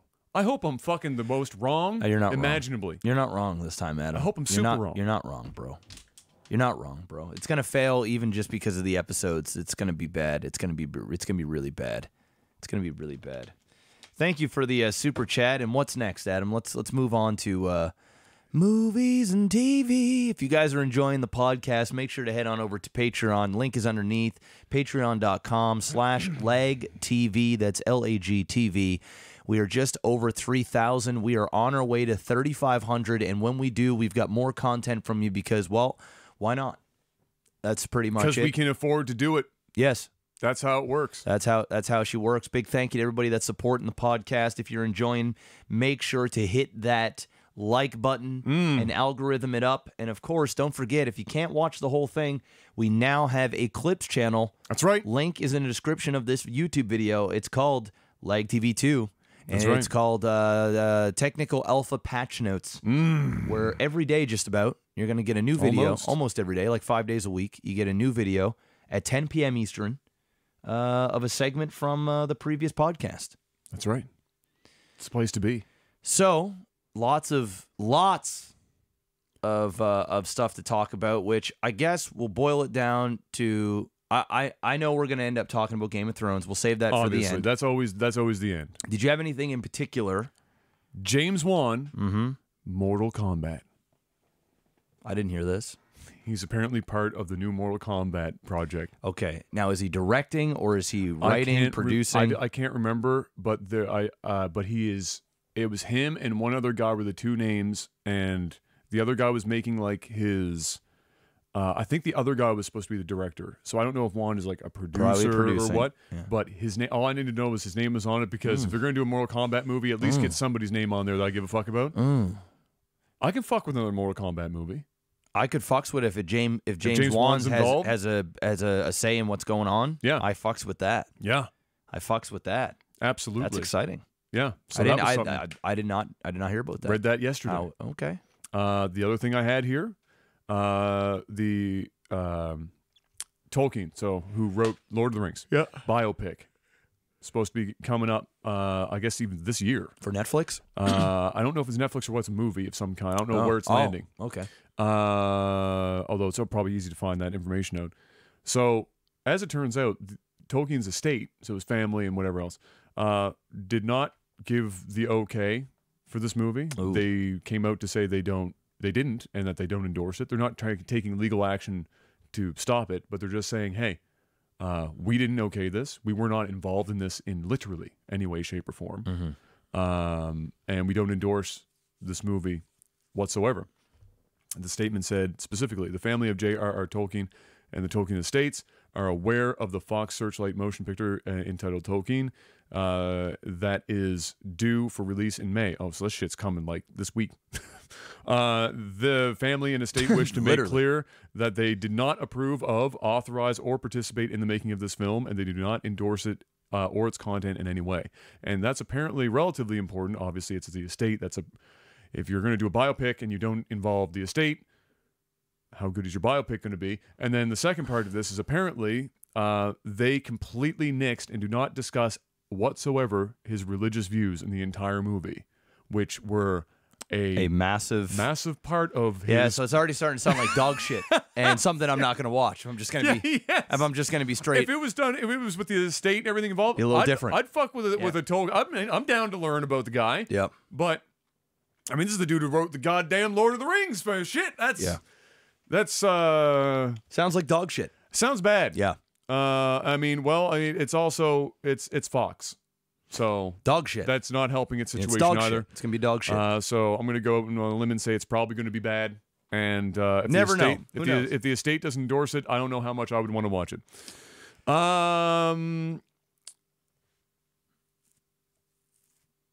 Game of Thrones, but not Game of Thrones related. Star Wars. D&D, Star Wars. Okay, so there's two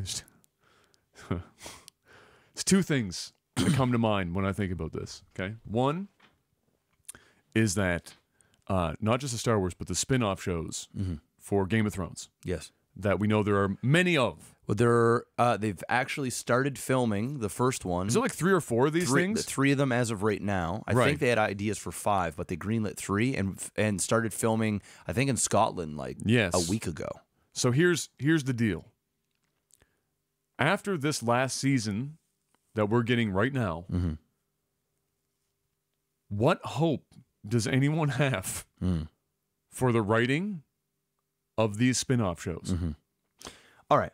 So I'll let you have your hot take if you want to go on a rant about it. I have no rant. I'm just tossing that out there because for me, after seeing what happens when they have very little subject matter in which to use as a board to leap off of, and they're just above the seat of their pants, we're not seeing particularly strong writing.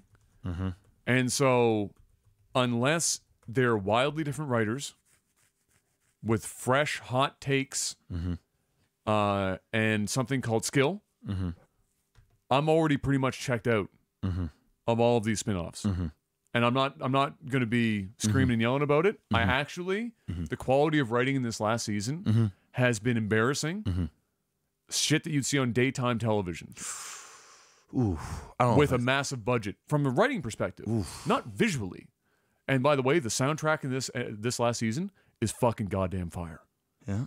If there's one thing holding this show up by the seat of its fucking pants, it's a couple of dope shots, and the soundtrack is bang on every single time. Everything else, it's rough. That's my take. All right. First off, Demis 109 with 50 ARS. Goddamn. I actually don't know what ARS is. I don't even know what kind of currency that is. No idea. I'll take it. I'll take whatever that is. Whatever that is. We thank you for your ARS. Argentina. Shout outs to Argentina. All right. I'm okay. Where do I start? So for those that don't know, the writers of Game of Thrones, D&D, they have been brought on by Disney, Kathleen Kennedy, to write the next trilogy for Star Wars. Yes. There is good that came out of this. What is the good? Rian Johnson, his trilogy is not going to be that trilogy. It's the switcheroo. Yes. But Rian Johnson did come out and say he is still working on Star Wars. What people are thinking is this. Either because D&D are not directors, they're writers. Yes. They're not going to direct these movies. I'm going to put writers in quotation marks. Okay. They're writers. I think what's going to happen, I think what Disney's doing is they're getting away from Rian Johnson to some degree because they don't, if they announce a new trilogy right now and they say it's Rian Johnson trilogy, the fans are going to lose their fucking minds. That'd be a bad move. Period. They're going to lose their minds. Yeah. And Star Wars is now just starting to get in some good grace again. People are getting excited for episode 9.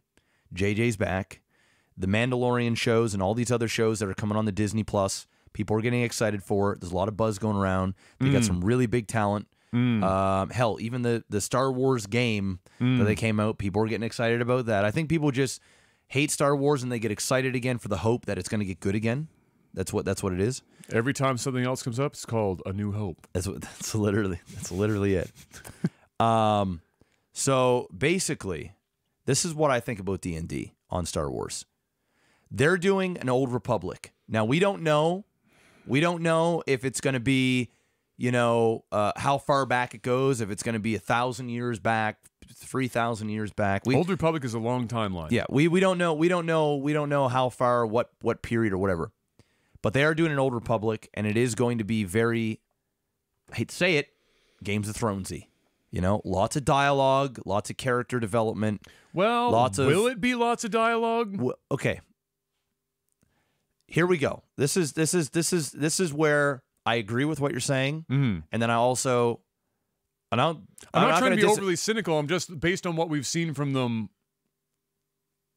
when they aren't working with Martin's dialogue. Yeah, how much dialogue we're actually getting. Yeah, I think what the problem was with Game of Thrones, and I don't want to talk too much about Game of Thrones because we're going to talk about Game of Thrones. Yeah, just in generalities. I mean, you've got George R.R. here. Why doesn't Disney hire George R.R.? Why don't they throw a bunch of money at George and say, hey, come write us some he can't even finish his own shit right now. That's true. The reality of it is this. I think what happened with Game of Thrones is the writers wanted to walk away from it. I think Disney approached D&D a while ago. I think because HBO actually asked D&D to have Game of Thrones go 10 seasons. HBO did not want Game of Thrones to end. No. For obvious reasons. I mean, holy fuck. Well, George himself in an interview said he wanted 10, right? HBO wanted check. Yes, they literally went to D&D and they said, "We'll pay you more. What do you want?" They wanted to be done with the show. They wanted 6 seasons. Yes. Yes. And then they split the difference and got to 8. Yes. They want to be done with it. Yeah. Right? There's no doubt in that. The main line. They want to get on to their spin-offs. That's it. Yeah. They want to get on to do more work.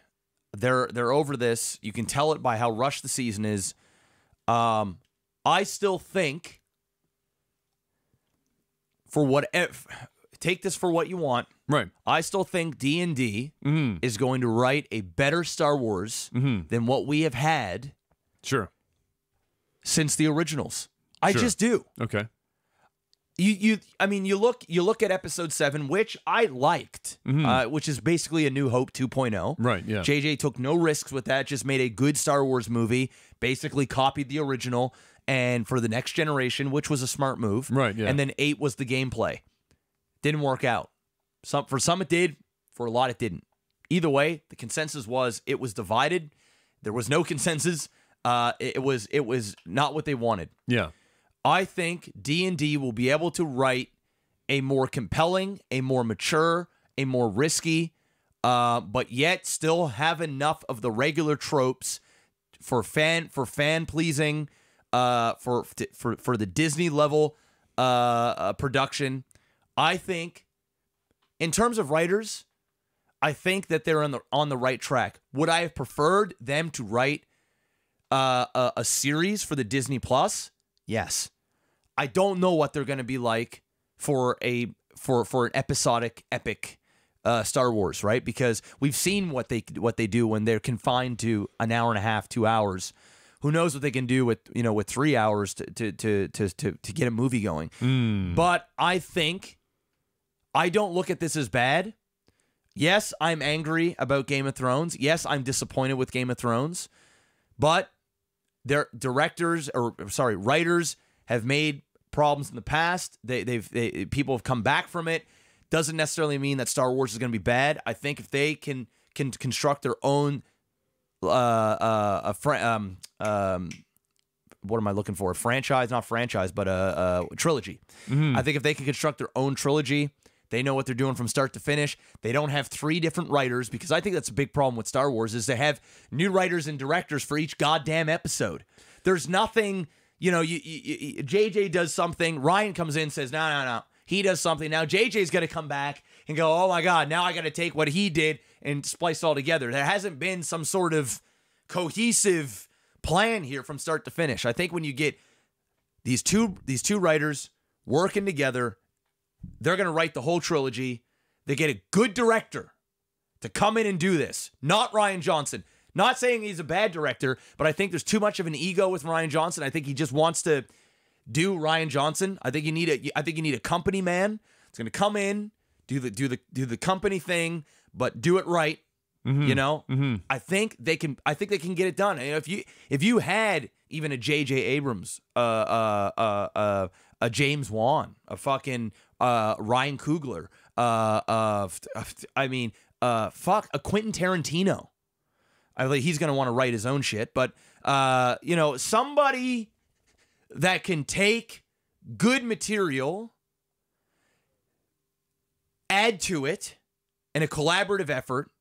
Because D&D, they're writing at, there are times where the writing is good, man. It's good shit. It's just we were used to having something so incredibly detailed, well thought out, and then you're going to give it to the HBO train, who's also now going to make it more commercial because the show is bigger than ever. They're getting big budget. They got to put money somewhere. HBO is promoting the fuck out of this thing like crazy. The main writer's no longer involved or very minimally involved. And now you got to take it and do your own thing. I think you start fresh. I think D&D is going to be a good thing for Star Wars because if what we look at what we're at now, if Star Wars came from George R.R. Martin, say this trilogy, 7, 8, 9, was written by George R.R. and it was some of the greatest things, or and then we want to do 10, 11, 12 by D&D, but George was no longer part of it. George R.R., not George Lucas, but George R.R. Then I think we'd see a decline in quality. But since we're going to start with D&D, and there isn't, and our starting point is Ryan Johnson, right? We only can go up, man. I mean... Well, okay, so Star Wars, from a writing perspective, has never been particularly complex. No. Right? No. So, if the hope with this new trilogy, with the Old Republic or whatever, or this offshoot from the usual whatever that Star Wars has been for decades... Yeah. Is to get something that's a little bit more thoughtful, a little bit more dialogue, character development heavy, and a little less of the paint by numbers that Star Wars is, then you're right. It's not like there's a particularly large hurdle to get over top of where the current benchmark is, because the benchmark is basically the floor. Yes. You walk over the line. We're there to see lightsabers. It's painted on the floor. And nostalgia at this point. You don't have a lot that you have to do to get up. Yes. Right? Yes. So I agree with you. I agree with you there for sure. Is that and the odds, and like I jokingly said on Twitter when I found out about this that if you thought Ryan was bad, wait until they see what they do with this. And it's because it's half tongue in cheek, but there's some reality to it. Because for me, from the perspective of being professional, these guys have their hands on the biggest television show, arguably one of the most well-written up to a point television shows of all time. Yeah. And all they have to do is 2 seasons on their own to close it out and actually give a fuck. That's all for 2 fucking seasons because they got carried for 6. So for them to come in and just do a fucking hack job, which is what I'm going to call it. I'm not going to say, "Oh, well, we had some moments, some flashes in the pan, whatever." It's been a hack job. Somebody had a really good visual representation. It was like seasons 1 through 6. I saw that, the horse with the stick. Well, there's there's a couple of them. That's one of them for sure. But the one I liked was an image of like a maze, and a line was going all through it, and then all of a sudden it was like the last season 7 and 8, and it was a line that just cut through the whole maze and went right to the finish line. Yeah, and that's where we're at, right? And some of that is because they just don't want to do it, and it's rushed, and some of it is just, even though it's rushed, it's lazy, like. Fucking well, the quality of writing is just lazy. It's just not at George R.R.'s level. But I'm not even comparing it to George. I'll compare it to the rest of HBO. Yeah. Think of the shit that's on HBO and compare it to the last 2 seasons of what we've had here from a writing perspective. It's not great. It's not great. It's not great. And I think a lot of it too is the fact that we are absolutely in love with the property of Game of Thrones, and it hurts. But I'm not that in love with Game of Thrones. Personally, I like it. I can from a standpoint say that it is arguably the biggest television show of all time. Or at the very least, if it's not, I mean, there's some really massive shows, but from a writing and a fucking budgetary, like it's great huge. fantasy, man. It's huge. It's great. It's super well done. Yeah. And so from that perspective, like I'm there, but I was not like a diehard, crazy head over heels Game of Thrones person. I just enjoyed it. I was along for the fucking ride. What this does is it doesn't instill in me any confidence for these two guys. What it tells me is that if at any point in time in their process they fall out of love with what they're doing, it turns to shit immediately. There's no ramp off. It's just, fuck it. I want to get this out of the way and move on to my next pet project. And that's it. Even if the pet project is in the same fucking universe, it's like, I'm getting tired of this. I just want to get this out of the way. A lot of pressure, too. And we just run with it. You know what? If they thought Game of Thrones was big, Star Wars is on another level. That's a whole different Star pressure. Wars There's is a whole on different level of pressure. Star Wars, I mean, Game of Thrones is fucking huge. The scrutiny but for Star Wars is, you are dealing with motherfuckers. The fandom for Star Wars is no joke. Oh, you are, and not only that, you're dealing with a franchise right now that is seen better days. You got a lot of angry fans, and it's all going to boil down to how well Episode 9 pans out, because if it ends on a sour note, they're going to have an even harder time. Because people are going to be critical. If you don't get the first movie right, the follow-up to, nightmare fuel. That'll be the show. So I'm not as upset about this, because honestly, if they had stuck the landing for season 8, everybody would be on fucking cloud 9 for the fact that these motherfuckers.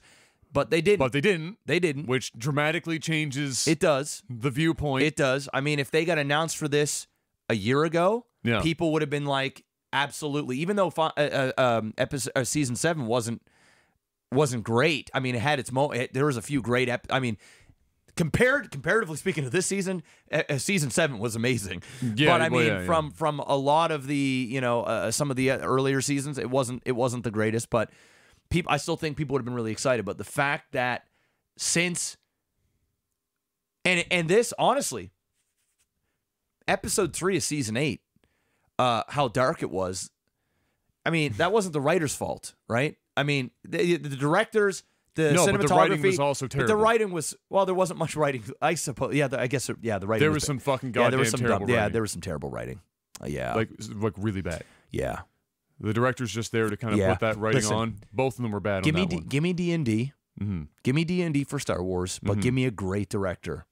And give me a great director that can go in there and collaborate with them, use D&D script, make the changes where needed, and let the director do what the director does. That's all I ask for, and I think it will be great. I'm going into this in that I'm pleased it's not Ryan. Oh, I'd take D&D over Ryan. Right? 7 days a week. But I'm not even going to say I'm cautiously optimistic. I'm just here waiting to see how it pans out.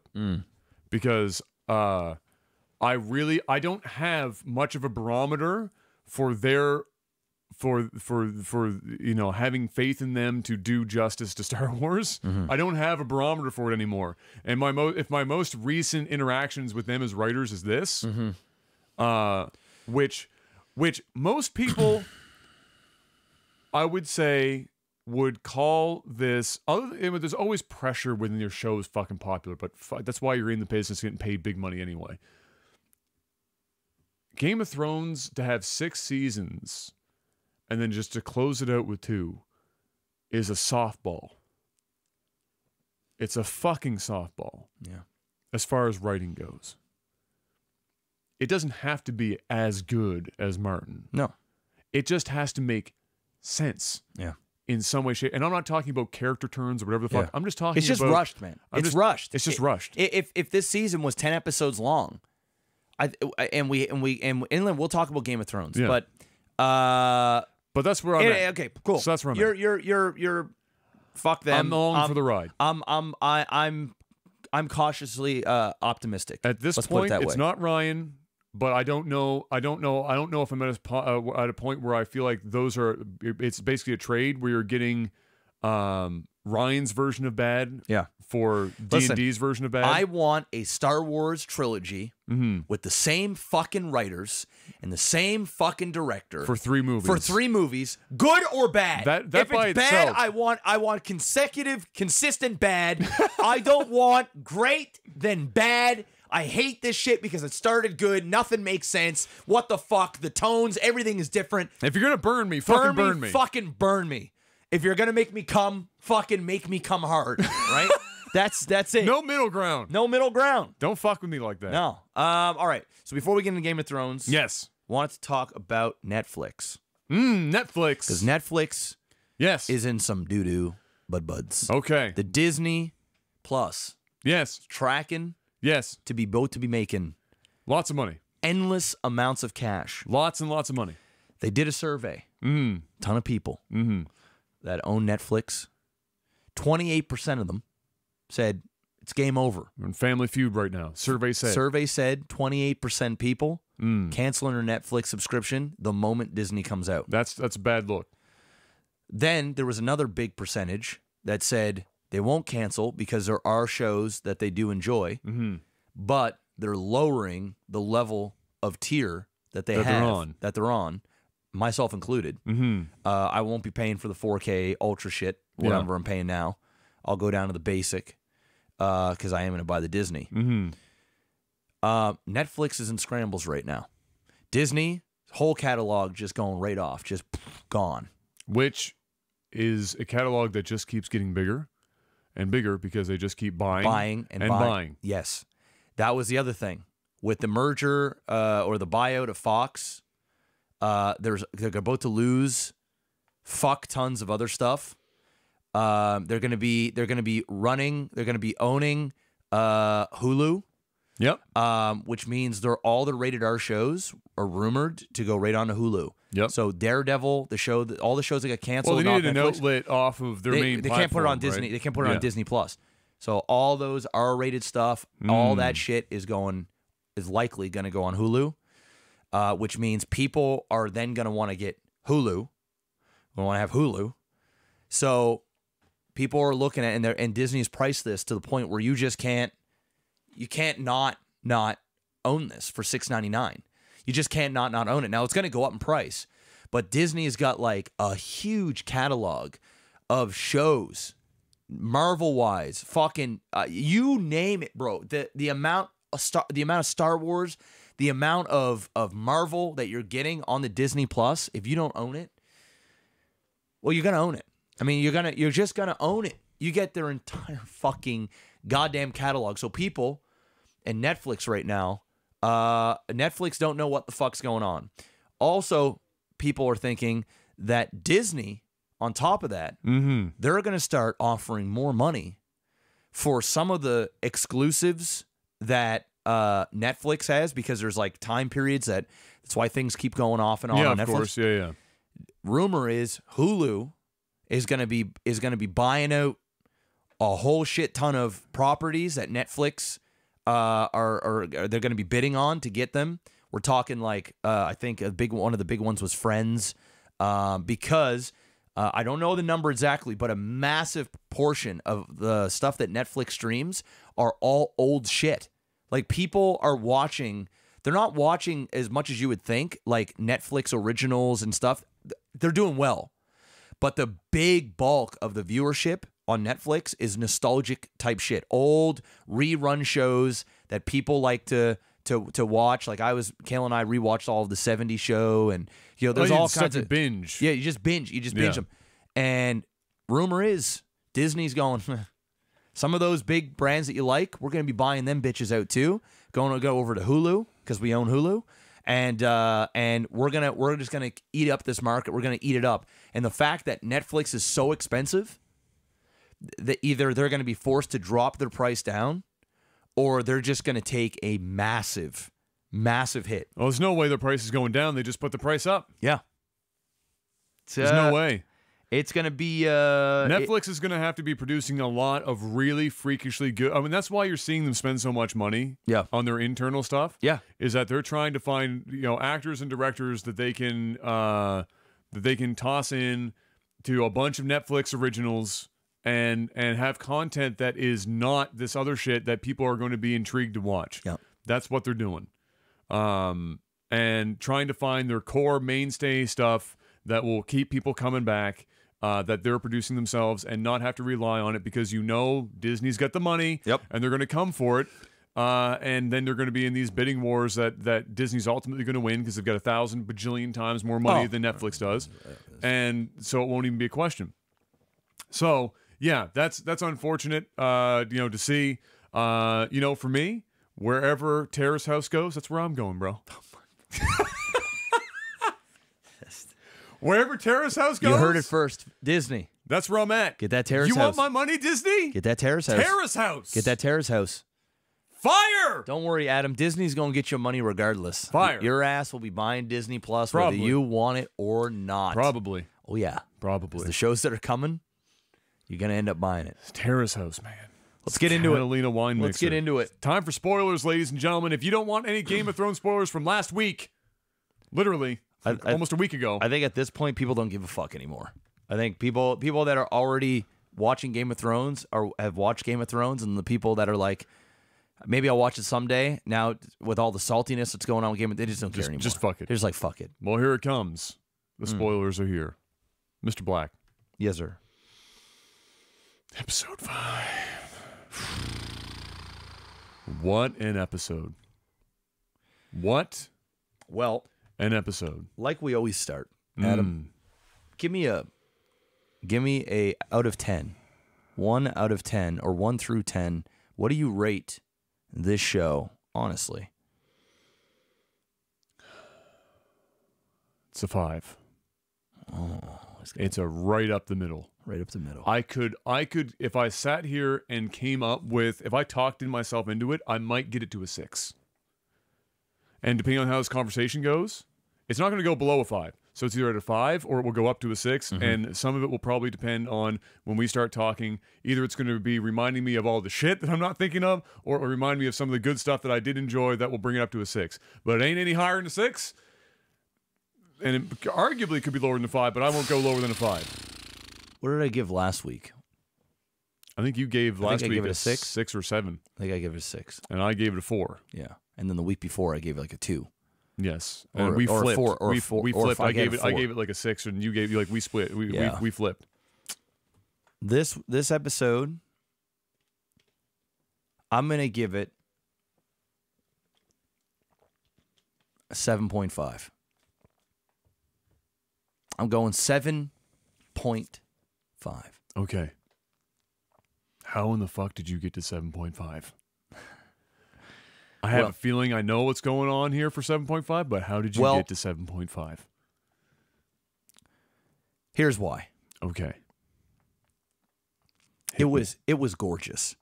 This episode looked really fucking nice. Well, we thought we knew where the budget was going on the 3rd episode. As it turns out, it was actually the 5th. Yeah. That's where the money went. Well, I mean, no, I still think the money went into 3. You just couldn't see it. They just wasted the money in 3. Yeah. We got to actually see it. The money definitely went into 5. It was a gorgeous episode. I mean, I could see everything. It was crispy. It was a good start. It was crisp. It looked phenomenal. The dragon, for once and forever, looked like a real dragon in Game of Thrones.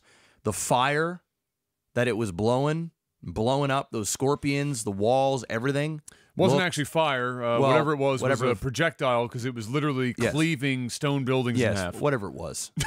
The hot fire breath that just broke everything. Whatever the fuck. Whatever the hell. The laser beam that was surrounded by fire. The fire. He just Godzilla fucking Kamehameha it out of his mouth. Yes. Whatever that was looked great. A lot of fuel in that dragon. A lot of fucking fuel. I actually said that at one point. I was like, damn, he's just got a lot. Keeps going. Does he end? A lot in the tank. Yeah, there's a whole lot in the tank. Yeah. So visually speaking, it was the prettiest episode that I may have ever seen in Game of Thrones. Ever. I mean, I can't. The other big battle that we got in season 7, Battle of the Bastards, that was probably, it's right up there. Battle of the Bastards is, as far as like a combat or an action-y episode goes, still my number 1 by miles. Doesn't even come. And like this one might have looked better. Yeah. But I actually. this isn't. No. But I'm Battle with you of the Bastards better I'm overall. with you on that. Yeah. The soundtrack, bro. The music. The music's in always this been good. Motherfucking episode in always been particular, good. bro. Yeah, it's great. They took some bad scenes and made them real good. It took the scenes that made literally no sense, and then you were just along for the ride anyway because the music was good. Man, the music was good. Another scene. So I guess I'm gonna go with the points. I guess I'll just keep going with the good. Fuck it. I'm just gonna keep going with the good. Shit, well, might as well. I thought Jon Snow, although he didn't do much, like always. Shocking.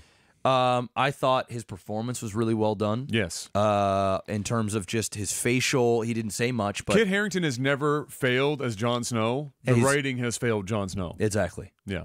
But he did a great job. What else was really good about it?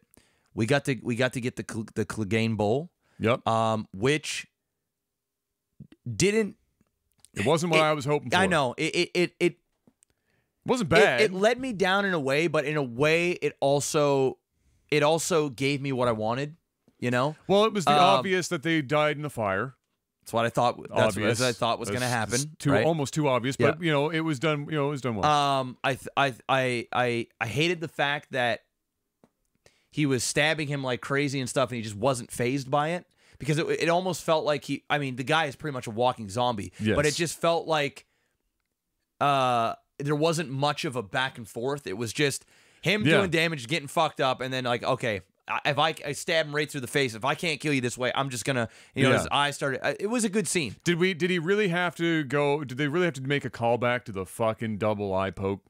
No, but that's like his finishing move, right? If he's a WWE guy, that's his patented. Fucking what the hell? That's his patented finishing move. Like really? Right? Like is Halfthor that much of a fucking stiff board that they couldn't have come up with a more exciting fucking scene than just him taking a bunch of shots and poking him in the eyes? But I also thought that it was good for the audience too because we knew what was going to happen to his fucking face. Yeah. When because we saw it before, and we are like, oh my god. Yeah, of course. We knew it now was going to happen to the character that we all really like. I mean, we like the Mountain. I mean, who doesn't like the Mountain? You mean? The Hound. Yeah. My bad. So I liked that. I liked how he killed what's his face? The the fucking I know who you mean mad scientist dude or the healer dude or whatever. Basically her hand. Yeah, her hand. Yeah. Fucked him up. Just ripped him. That was that scene was one of the good parts of the episode. I thought that looked like Dark Souls if Dark Souls was Dark Souls on the screen. It was pretty, bro. Well, the first shot you get is a goddamn dragon flying over top of him. That one scene where he's standing on the bottom. Yeah, and he's looking up the mountain's at the mountain. got the high ground, and he's a mountain, and he's looking up. Here comes the dragon in the background blowing fire. There's fucking ash. Shit, it just looked It was Dark Souls. Fucking beautiful. Yes. It was like Fantasy 101. Yeah. Gorgeous, man. Yes. And the music and everything. It was fucking beautiful. So that was nice. I love that Cersei when the Mountain, when she was like, you know, protect me, stand by my side. He didn't give a fuck. Like the Mountain fucked up what's his face. Yeah. And then when Cersei was when she saw that, Cersei's just like, she was like, I'm gonna just you guys have fun, and she just fucking leaves. I thought that was great because Cersei was like, listen, he ain't gonna fucking listen to me. These guys hate each other so much. We're not stopping this. If I even say another thing to this fucking thing, he's probably gonna kill me. Yeah. And the Hound don't give a fuck about me. No, he doesn't give a fuck. He's here for his brother. He's here for his brother, and I thought that was amazing because he could have killed the bitch right then and there. Yeah. And the Mountain wasn't going to do shit about it. Whatever. He knew that Cersei was going to die regardless. He also just didn't give a fuck. The tunnel vision was real. And the way Cersei just kind of, I thought that was great. Another great that I loved and the highlight of the episode for me was Tyrion and Jaime's scene. I thought that scene was very well done. You might think differently, but I didn't love it. I didn't hate it. I loved it. I loved it up until we got a fucking like teary hug. I feel like that was for me at that point. I was like, we just crossed over from these two guys reaching this point, and I get why they fucking did it. I understand it. They're brothers, man. Yeah, but they never had any of that But that's why physical contact. That's why it was so impactful for me, is because they knew at that point there was no getting out of this. But the relationship, but for me, this is similar to when Jamie and Brienne fucked. No, it was like the relationship was better and more complex, and you understood everything, and each character had a mutual understanding, and there was just as much emotional, if not more, emotional gravity to the conversation there, until Tyrion just tosses out a fucking midget hug at the end and then wipes his face off and walks off into the fucking distance. I don't think it added anything to the scene. I think the conversation that he had opening up to Jamie and everyone's being honest because the world's fucking coming to a goddamn end, that's enough for me. The hug was like the rubber stamp that D&D have, where they're commercializing everything, where it's like, here's a sex scene, and here's a drinking game, and here's Tyrion and his brother hugging, and here's fucking Jamie and Cersei somehow finding each other. And fuck what they did to Jamie goddamn Lannister with fuckboy Slim, who everyone survives boats blowing up in this goddamn show. Where the fuck? And he ends up on this tiny shore that's supposed to be like a fucking secret little area. It's a passage. And he just fucking shows up and he's like, surprise, bitch. I'm gonna bring you want a Kingsley 2.0? Come at me, one-liner. And then they have a fight. And of course, Jamie's gonna get fucked up because he's got one good fucking hand left. And then they go at it, and Jamie gets kidney and liver stabbed with a fucking short sword. Yeah.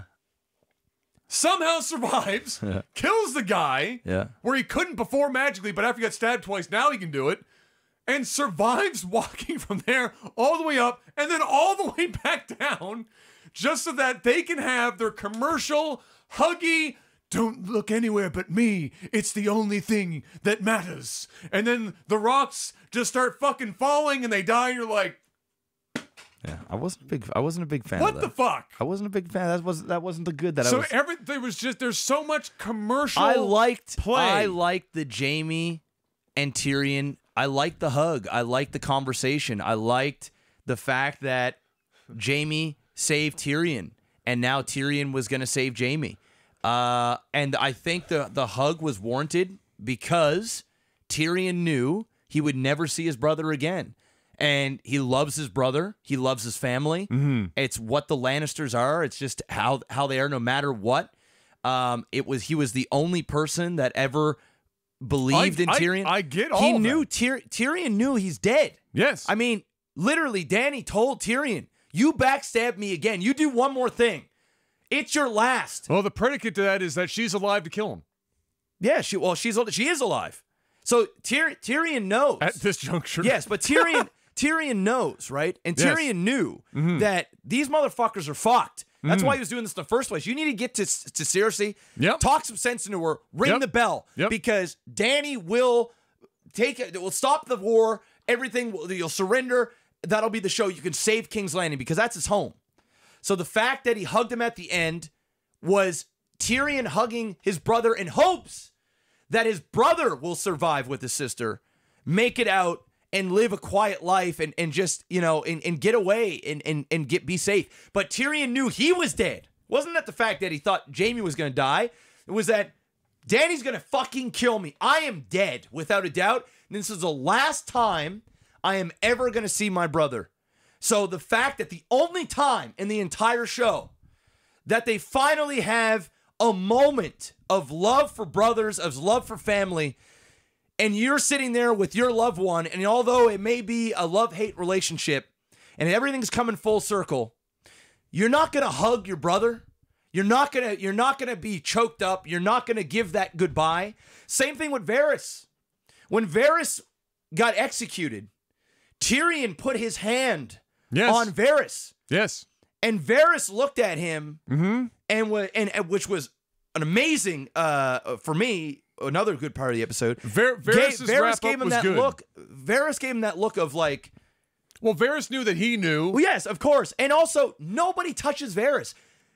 No. And the entire That the I was entire on show, board. That the was on board with. The entire show, you've never seen someone hug Varys. No. You've never seen somebody fuck Varys, although you can't. You can't. But you've never seen him any. No one's ever had any physical. I've never even seen somebody shake a hand. Fucking nothing. He's No. never been touched. No. And the one time where he gets touched, and it's a moment of like, listen, you're my friend. Like, I'm sorry, but this had to be. That whole scene was good for me. I thought it was great. That whole scene was good for me. So I have to listen. I totally see your frustration, and I get the stamp of the fan service and the fucking the tropes. But I believe that the Tyrion and Jaime one was earned.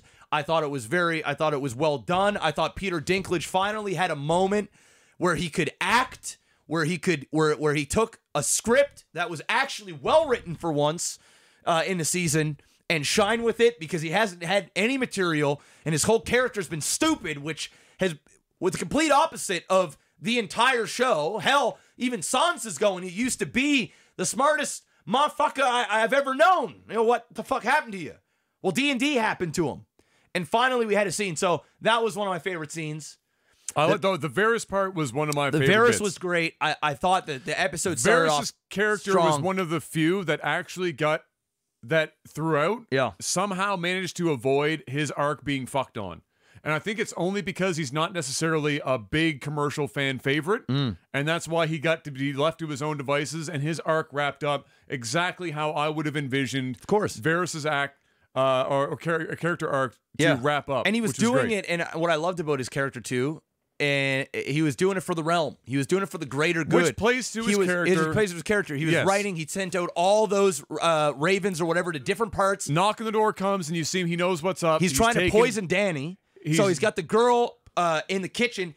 He's sitting there trying to poison her, and she's like, Dany's not eating. You know, she's depressed. She's not eating, and he knows what's up. Yeah. Right? And then also, which another part that I don't really fully understand is when he takes his rings off and he puts them in the bowl. I think I don't know what's gonna happen in the last episode. I don't know why.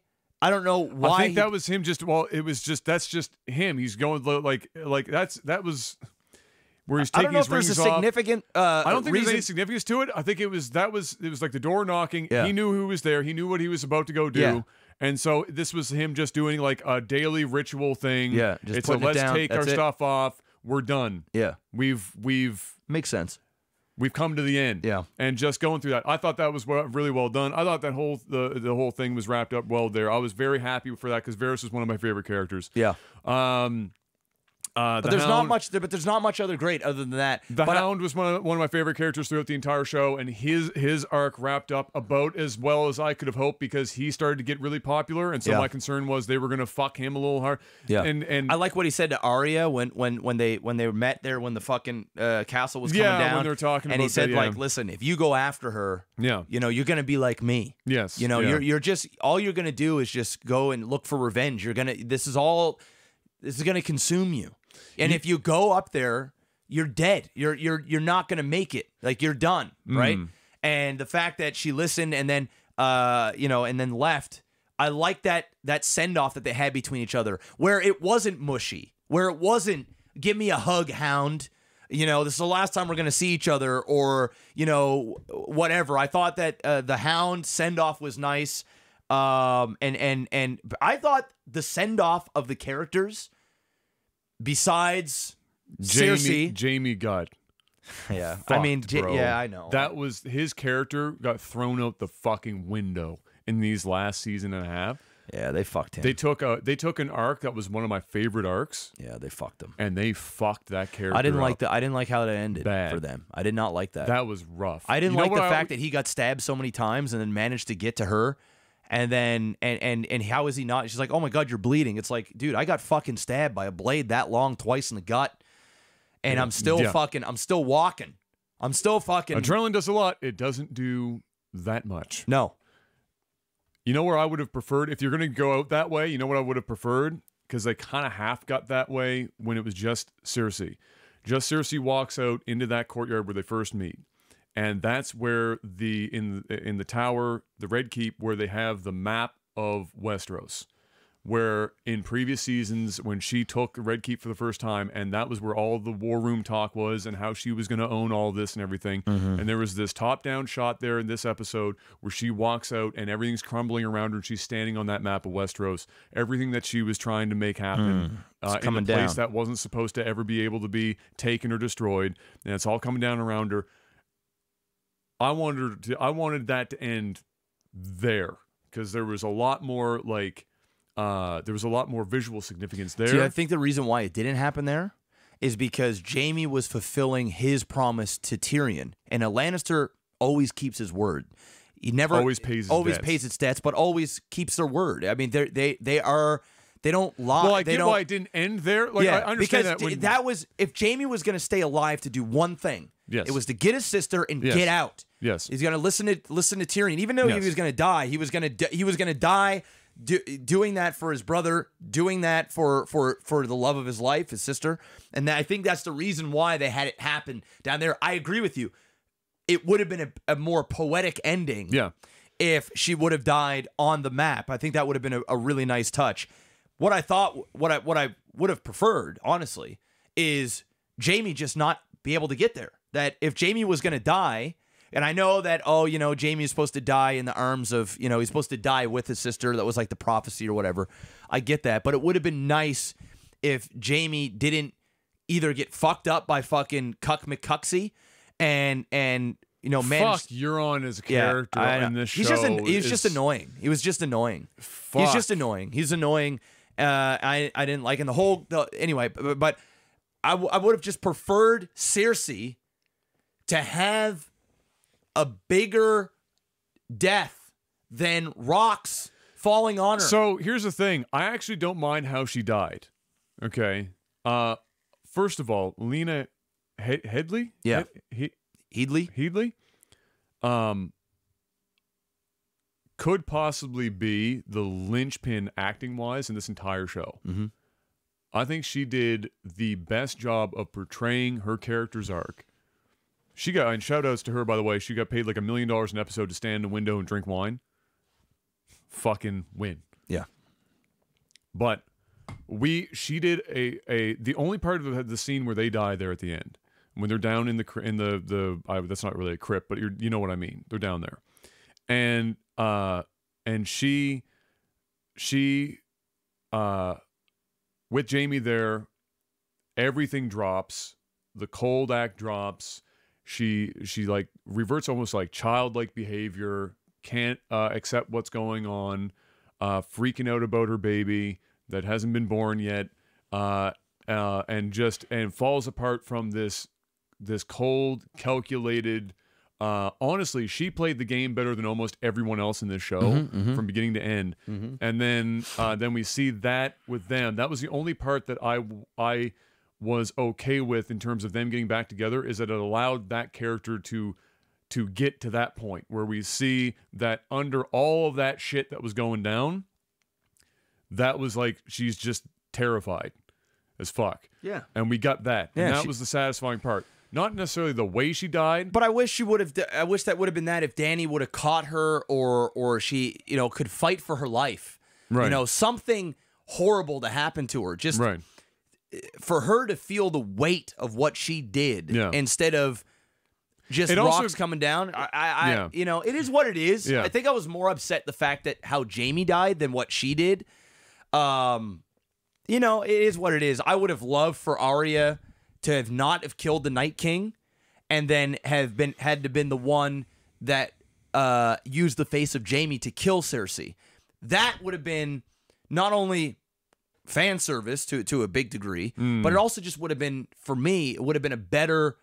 It just would have felt better. But at the same time, it's Game of Thrones. You don't get what you want and whatever. I felt like there's so many better ways that they could have wrapped up Jaime and Cersei together. Yeah. Opposed to in the fucking the crypt or whatever, not the crypt, but I know what you mean. Whatever the den or whatever the fuck it is called. Yeah. To fucking fallen rocks. I mean, it's annoying. So let's talk about, that was most of the good that episode had. It had a lot of bad. Let's get to the bad. Right off the bat, okay. I get that we're supposed to suspend belief for some shit because this is high fantasy. Yes. I've never known dragon breath to be basically a fucking missile on everything that it hits.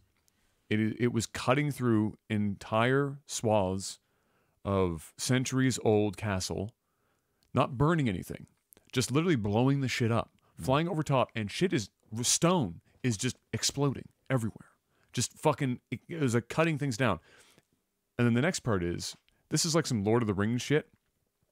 Why in the fuck? She's standing there watching all this, and Dany's going on a killing spree. What did Dany, they went up to the Red Keep and cut off one of the other towers. The fuck did she not just kill Cersei, who's been standing there the whole time, and with her dragon that can apparently cut down castles with its breath, and just fucking, and then go back and start killing innocents? I don't fucking know. But the really, I mean, I don't even know if I have the energy to talk about all the bad this episode had. I don't. But the amount of just god awful writing was painful. The wasted, like we already discussed with Jamie, dude, like the whole golden army. They just got fucking. There were literally, it wasn't a fight. It was. Well, those ballistas went from being OP as fuck to basically useless. They called them the scorpions. They just completely fucking up. useless. Entire fleet gone. Just Dany by herself. Yeah. Goes over. She melted the whole city. Got the whole city fucking melted. She's killing everyone. Doesn't care who the fuck it is. Yeah. That was my biggest problem. Is not the fact that the dragon fucked up the city, because I knew what they were going for. They wanted Dany basically to just completely wreck them, have them at basically the point where they were all given up, and the soldiers. That was another thing. The soldiers of King's Landing. So when it all starts. Yeah. The Golden Company, or whatever the fuck it is. I keep calling them like the Golden Compass, but the Golden Company. They just get wiped. Like, the dragon comes in, they got that one dude in the front, which we still, I don't even know who the fuck he is. He just all of a sudden got a bunch of screen time. I'm letting you finish, but you just remind me something. I have to get this out before I forget. Get it out. When I watch this episode, what you're about to describe, and Cersei's up in the tower, and her hand is there with her and everything. Yeah. You know what that fucking scene is? Did you ever see the meme, the Hitler meme in the war room? From the movie, like Downfall or whatever, or The Fall or whatever the fuck. I'm not sure. Okay, I'm gonna show you this at some point after this podcast or whatever. But it's basically Hitler in the room when all of his generals are telling him that they're being surrounded, Berlin's being surrounded, and there's like people are like their armies are falling or they're retreating or running away. But he keeps saying, Hitler will say, "Oh, that's fine. This guy will go and do this," and then somebody goes, "He's dead," and he goes, "Oh, well, that's fine. We'll just go over here and these guys will be holding it. It's fine." And then they go, "He's dead. He's dead." And that scene was almost like a 1-for-1 mapping to Cersei in the tower, where she was like, "Don't worry about it. Yeah. The Golden Company's back there." No, they're not. They're dead. It's okay. You know, this will save us. No, it won't. Yeah, but what about no? No. It's over. Like, it just kept going and going. And it was like a 1-to-1. It was like watching Cersei as Hitler. Yeah. In a lot of ways, she was kind of like Hitler, right? In many ways, she was like 1-for-1. And she was also in denial, right? Because she couldn't believe that King's Landing was gonna. It's impenetrable. Like, you can't. In her eyes, you can't take her King's Landing. It's like, don't worry, it's never fallen in hundreds of years. It's not going to happen. It's not going to be right? today. She's so fucking in denial. So the dragon comes through and just fucking murks the whole golden army. Just fucking, just like that. And I'm like, okay. Then except for Euron, except for Euron, of course, he survived and swam to shore and then killed. Well, Jaime Lannister. I'm even talking about So that is. And then you've got the king. And then you've got the army sitting in the front. That's the Red Army. Yeah, the Red Army. So that's the Blow Lannister them army. Fucking dead out the water. Then they get inside, and then there's a nice little, some nice cinematography scenes where they're doing some hand-to-hand combat. That was cool. Yeah. And then we get to the point where Jon Snow is there with his Grey army, Worm and Grey Jon. Worm, all them, and then you got the other dudes and the guys. They drop they drop Red their swords. Army dropped the Red swords. Army drops their swords, Yeah, right? yeah. And That's right after Cersei goes, they'll fight to the last for their queen. yes, Sword drops. Sword drops. And I'm thinking to myself, okay, number one, aren't these supposed to be the most dedicated, loyal, like the top of the top? Like these aren't little That's the grunts show. that they got out That's the the show. day before. Like, we're going to war, guys. Pick up a sword, Godspeed. Yeah. We're talking about these guys are the ones that are going to protect. They're the most well outfitted, the most well trained. That's it. They all just said fuck it. Yeah. But then if Grey Worm Well, is Grey Worm looks up Grey and Worm sees, looks up, and sees Danny on a take off. killing spree. Right? And then Grey Worm, and you got that look in his face like, I'm pissed anyway. They already killed my fucking Sunday. These motherfuckers, they're all dead. I don't give a fuck. He's just he's almost as blood drunk as Danny is. Well, he is. Yeah. He wasn't going to until she did, and then he said, "Okay, that's like him you're giving him the go ahead. Go ahead, have fun to go fucking kill these guys." And of course, John is going. John goes, "Whoa, whoa, whoa!" And then, whoa. And I did like that scene because Grey Worm looks at John, and he gives John that fucking look, like, okay. I'm gonna see you. I'm gonna see you later. And I think we're gonna see a fucking straight up them fight it out in the next episode because he's gonna protect his queen no matter what. Yes. And I think him and John are gonna go down, are gonna fucking battle it out. Go to battle. Yeah. But I liked what was going on within that. What I didn't like, which was predictable, is I didn't like the fact that Danny just killed. Just blood everybody drunk. Just went she went full Mad Queen. Yeah. She went full Targaryen, and they made the thing like, I'm not the queen of the ashes. Yeah, it's like, every time a Targaryen is born, they flip a coin. It's either you're gonna get the fucking the crazy or the good one, right? Yeah. And it turns out after all the bad that's happened, and she loved her. Jon Snow is like, no, we can't be lovers like that. You're my queen. She's like right there. She's already won. Yeah, like she's literally already won. She's literally won. She's gotten everything she wanted. Yeah. And yet, not good enough. Got to go in for the kill. When she sat there and they rang, the bell was ringing. Yeah. And I was like, oh fuck, they've done it, right? And but then I looked at the time and I'm like, we're 38 minutes in. Not a chance. What's gonna happen here? An hour of killing. Yes. So Danny gets up, and this is what I thought was gonna happen. I was like, oh shit, they're not gonna do what I thought they were gonna do. They're not gonna make her kill everybody. This is good. Because the entire whole show was her for the people, but she would kill people if they stood in her way. Yes, they gave up. Everyone was running. Everyone was like, "Listen, we're not for Cersei." Even the red dudes that are fucking dropping everything. Listen, you've won. We don't, yes, Massa. She I thought when she took off that she was going to beeline it up to Cersei and fucking flame. I thought that's how Cersei was going to go. Yeah. I thought that she was going to melt Cersei and her little henchmen. Yeah. I thought the mountain the mountain was going to live and fight a Clegane. But no. And Cersei's sitting up there on the fucking tower. The bell's ringing. Yeah. Right? Tyrion's down bottom going, oh my God, yes, the bell's ringing. Everybody stopped. This is it. Tyrion had like a little moment of hope. Yeah, and then Tyrion looks up at her, and he got this look of like, okay, what is she gonna do? It's either this is it, or or we're fucked. And Amelia, given lots of opportunities now, has gotten particularly good at putting on the boiling rage build-up. Serious face. Rage. She had that face like someone gonna die. Yep. And she got up and she started going, and I say it to Kayla, I'm like, oh, she's gonna go kill Cersei. She's gonna kill Cersei.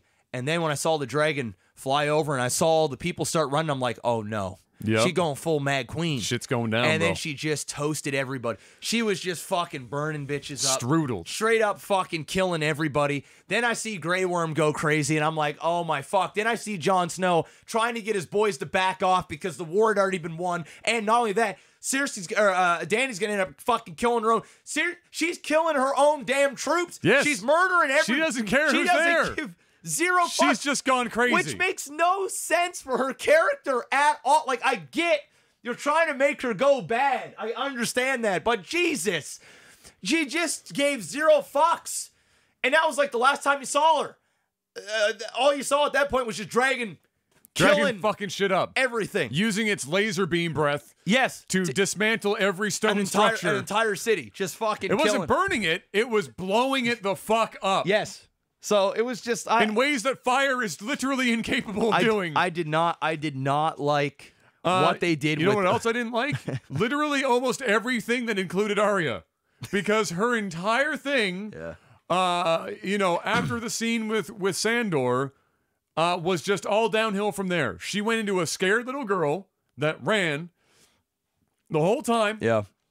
Had these weird interactions with people along the way. Yeah. At one point, I even said, I don't give a fuck about these people. No. I literally said it aloud. I'm like, I don't give a fuck about these people.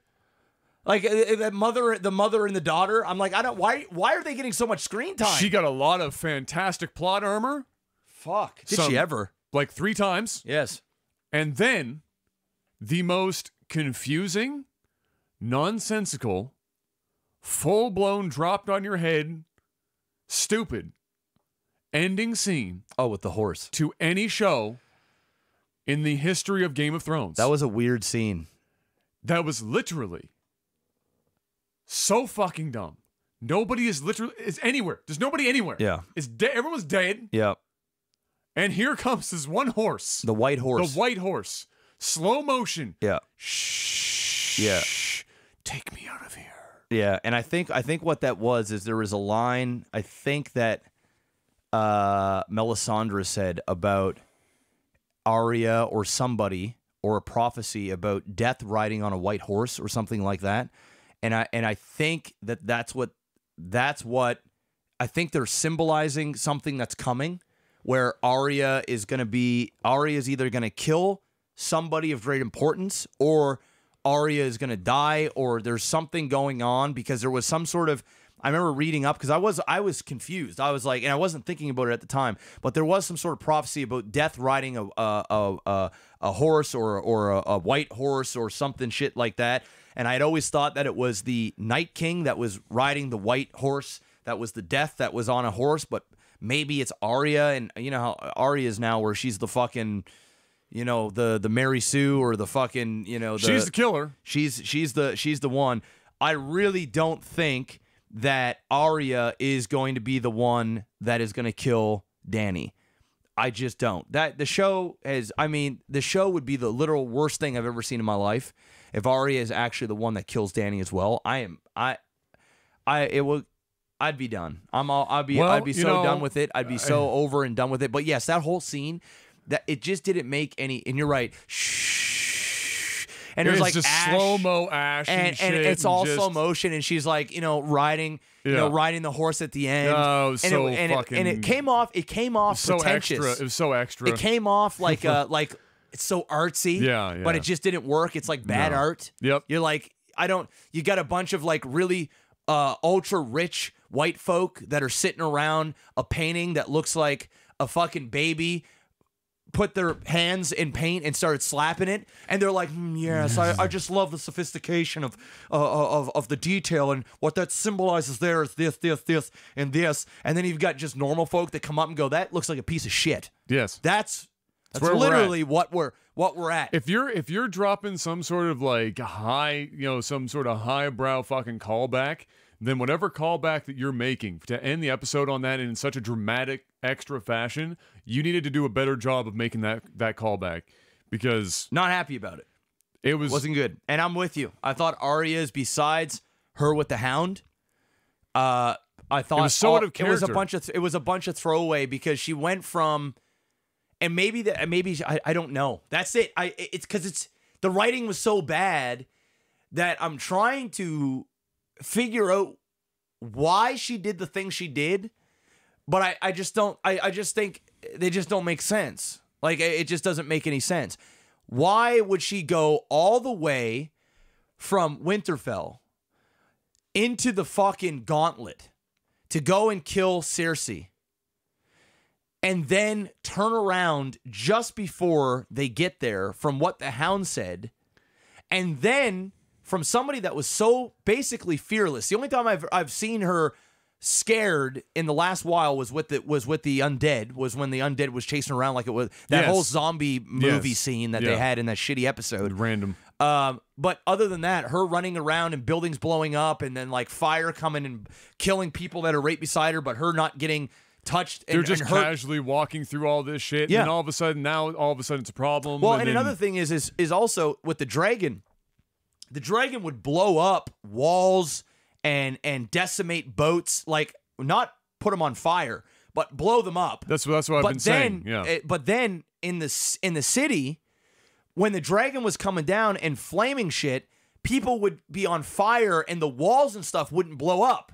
Yeah. So in those scenes where she was running with the civilians and people were getting roasted beside her, well, why wasn't everything just being blown up to bits like it was in other parts? Like if it's got the power to fuck up the walls, the dirt on the ground, everything would be like there'd be trenches being blown out everywhere. I mean, that place would be fucked. It'd be just fucking gone. So it was like fucked. It was just a lot of like plot armor going on with Arya throughout that whole sequence. Sure, it was pretty to look at times. The cinematography was good. It was well lit. It looked great. But it just didn't make a whole lot of sense for her, and her whole thing was just basically pointless to even be there in the first place. She did nothing. Much. I think what it was is they wanted her to experience the death and the chaos that Dany brings, that Dany had brought to further her desire to kill Dany. I think that's what it was, where she was trying to save people. They're dying in front of her. She couldn't save them. She doesn't want Dany to do this again down the road. Yeah. So now this is her chance for her to turn on Dany. Because we've seen now where Jon knows that Dany's crazy and he's going to want to turn on her. Tyrion wants to turn on her. Now Arya wants to turn on her. Sansa already hates the bitch and wants her dead and out of the question. I think that whole sequence was just done to further Arya to change her mind of that Dany's bad, not good for the realm, and is going to want to kill her now because she's witnessed firsthand. Not only has she almost died, but innocent people has also been killed because of it as well. Yeah, that's it. That's all I can think of. It was very messy. A lot of the character send-offs have been bad, and they continued to be, back and forth. Again, I was happy with Varys' end. I was happy enough with Sandor and how he went down, the Hound. I'm okay enough with that. Yeah. I am so far removed from being okay with whatever the fuck they decide to do with Jaime. Yeah. What a waste of one of the best characters on the show. Yeah. I'm not upset that he died. I'm just upset with how he died. It's just is just silly. Euron as a character on the TV show was such a waste. In ways that was just annoying because every time he was involved, it was almost exclusively in ways in which the writing was breaking the show. Yeah. So I bet you him in the books is a really interesting character that plays a much more important and integral or obviously integral part of things. Yeah. In which maybe him and Jaime going at it made sense. But for Dany to have gone from losing a dragon to the Scorpions to taking out the entire goddamn fleet, and then the Scorpions on Red Keep after that, and then having Euron, whose ship we watched got cleaved in half by the fucking dragon, somehow get like 5 kilometers to shore and just magically ended up being the exact tiny 15-foot wide fucking little beach area that Jaime I didn't like that. Just entering, just got there. I didn't like seconds previous. I didn't like that. Shows up and then here we go and then surprise. stab. Yeah. And here we are. And then he gets in a couple more one-liners and here I am. I'm Euron. And it's just like it was. He's like, I'm the one who killed Jaime Lannister. So bad, dude. Yeah, bro. And so Jaime, I felt bad for. Cersei could have been done maybe a bit better, but I at least liked how we saw the progression of her character in like almost in the reverse. Yeah. Where we saw her going from, she almost went back to where she was at the beginning of the show. So that was, a thing. But my God. I'm still going 7.5. Also, why in the fuck did the mountain look like Darth Vader without his helmet on? It's because he looked like Darth Vader without his helmet on. Like it was shockingly similar. Yeah, it was a big Darth Vader. Like it kind of weirded me out. Like I looked at it, and I was like, that actually looks like Anakin when they took the helmet. Like that actually, yes, almost exactly. Yes, was fucking weird, bro. I didn't get that. I didn't understand that choice of the look either, and I don't know why the makeup and the director, whatever, didn't go. You know what? That kind of looks like Darth Vader. Because we still don't know if he's undead. We still don't know like what exactly he is. Because we never got any explanation. He's basically for it. Frankenstein. It's Yeah. basically what he is. He's a fucking Frankenstein. I guess. You know, it is what it is. So I'm still going 7.5, and the reason why I'm going 7.5 is because I did get some deaths that I wanted, and it was a decent send off.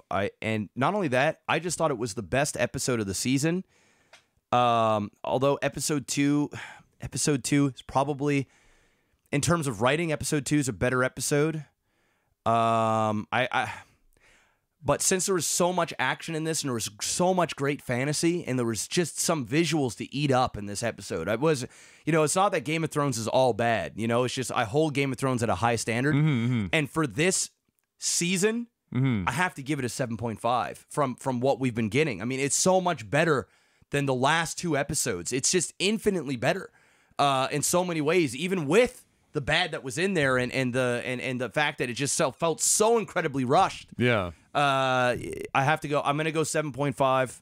I'm going to stick at 7. I could go 7, but I'm going to give it an extra 0.5 because it was so much more enjoyable than the last 2 episodes. I'm still floating between a 5 and a 6. I don't know if I can settle on one or the other.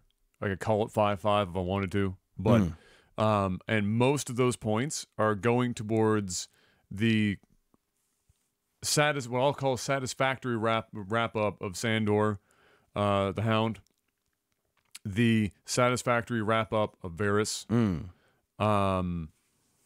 the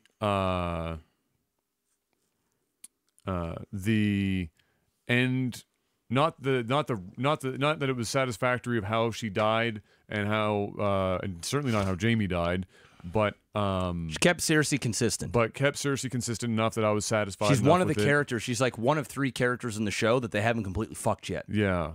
And then everything else pretty much was just kind of fucking whatever. And so most of those points, if it got up to a 6, most of those points is being carried by the soundtrack and some of the visuals. And that's about the show. Because the writing was painful to me. It's bad. Just the big question they got marks. Fans are so angry they just got this petition now where people are signing all that this was just shit. dumb. That's just fucking stupid. Not only would that never happen in a million years, but I mean, really, come on. Get a life a little bit. You know, it's like just take it like a hero, like everyone else. Yeah. Suck it up. Yeah, they fucked it up. And now they're gonna probably go fuck up Star Wars, but that's okay. Just take it one day at a time. Yeah, and let it happen. But yeah, so I'm still following in there. I don't know at this point. I have no idea how the fuck the next episode is going to go. I don't have a clue. Oh, it could be. It could. I really and truly don't know. But I can tell you that only one episode left. Adam, I can tell this you is that, it. Yeah, I can tell you that the odds of it closing out in a way that's going to satisfy almost anyone 0 is almost 0. Yep. It's time for a little tech support. Tech support. Reminder to hit the fucking like button. Smash it. Punch it in the mouth. Slap it in the mouth. Whatever you want to do. Make it happen. Just pretend that button is D&D and hit it. Get your frustrations out.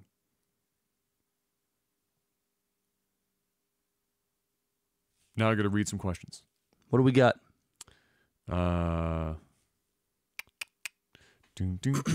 What do we have?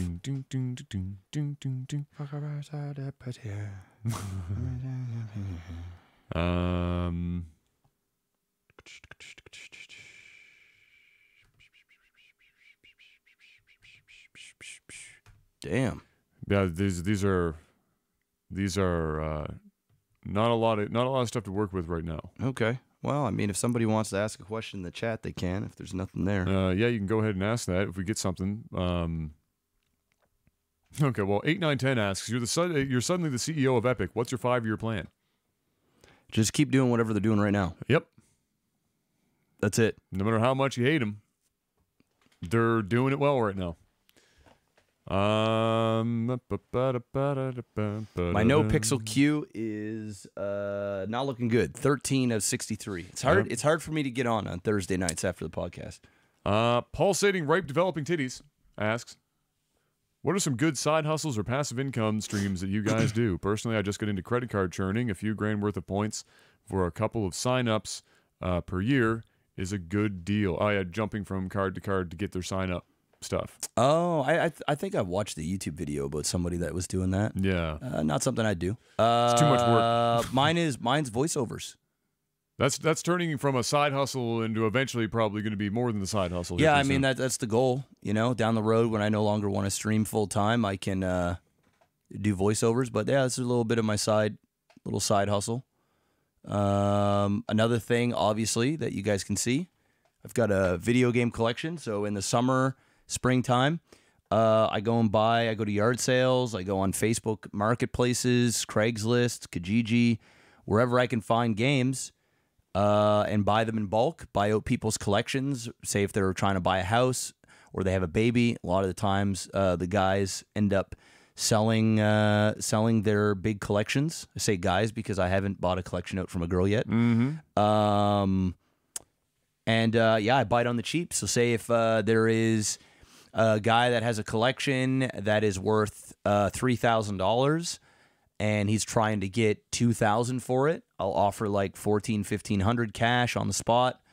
And then usually they take it and I get it for about half of what it's worth.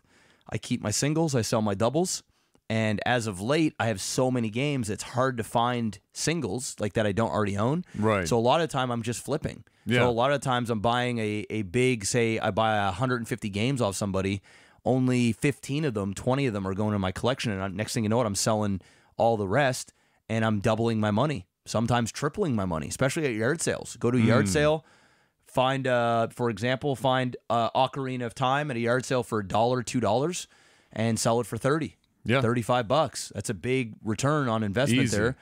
And so it's easy for me to make $10,000 in a summer off just flipping games. And that's all while collecting them. So that's a good little side hustle, and it's fun. It's so much fun to go out and you get a bunch of games. You can get a little hustle on. It's the hunt of it. It's the excitement. It's all good stuff. I really don't have a hell of a lot of side hustles going on right now.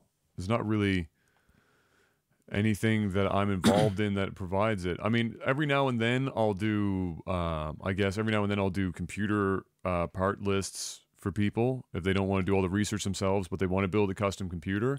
Then they come to me and then they pay me. I ask for usually about 10% of the cost of the total computer. So the more elaborate, more expensive the computer gets, my fee ends up going up, which ends up working out to be, somewhere around usually about $100 or so to put together the list for them. And then off they go. They can build it themselves. All the computers I build for people around here are usually for friends and family, so I never charge them for doing it. But that would, if I was, that would be something else I'd probably charge for. But otherwise, that's pretty much like the only real true side hustle that I do is just do those lists, because everything else I do is basically just my normal job. It's not really, I don't have any, like, this is like a quasi hobby for you, so it just so happens that you can flip doubles. I'm not in this to make money. Yeah. I'm in voiceover to make money, and I'm in real estate to make money. Yeah. Right. Those are the big ones where I'm actually trying to get a side income. But not much. Fun. So not much in regards to side hustle beyond that. That's about my only real side hustle. That brings in, once or twice a month I'll have something roll through. Mm-hmm. So it's just a couple $100. Mm-hmm. Better than not having a couple $100. Well, and if you start doing voiceover, if you start doing audiobooks and stuff, that'll be a little side audiobooks hustle. will be like the side hustle. That would be the forthcoming one when my life isn't such an absolute fucking dumpster fire. Yep. And I have some more time. I'm going to give that a shot and see if that produces anything. We'll see. Let's see. Did anything show up in chat that was particularly interesting? It said, in case out of questions, hey, Jeff, what's my favorite game on the wall? There's a lot of games on that wall. Yeah, but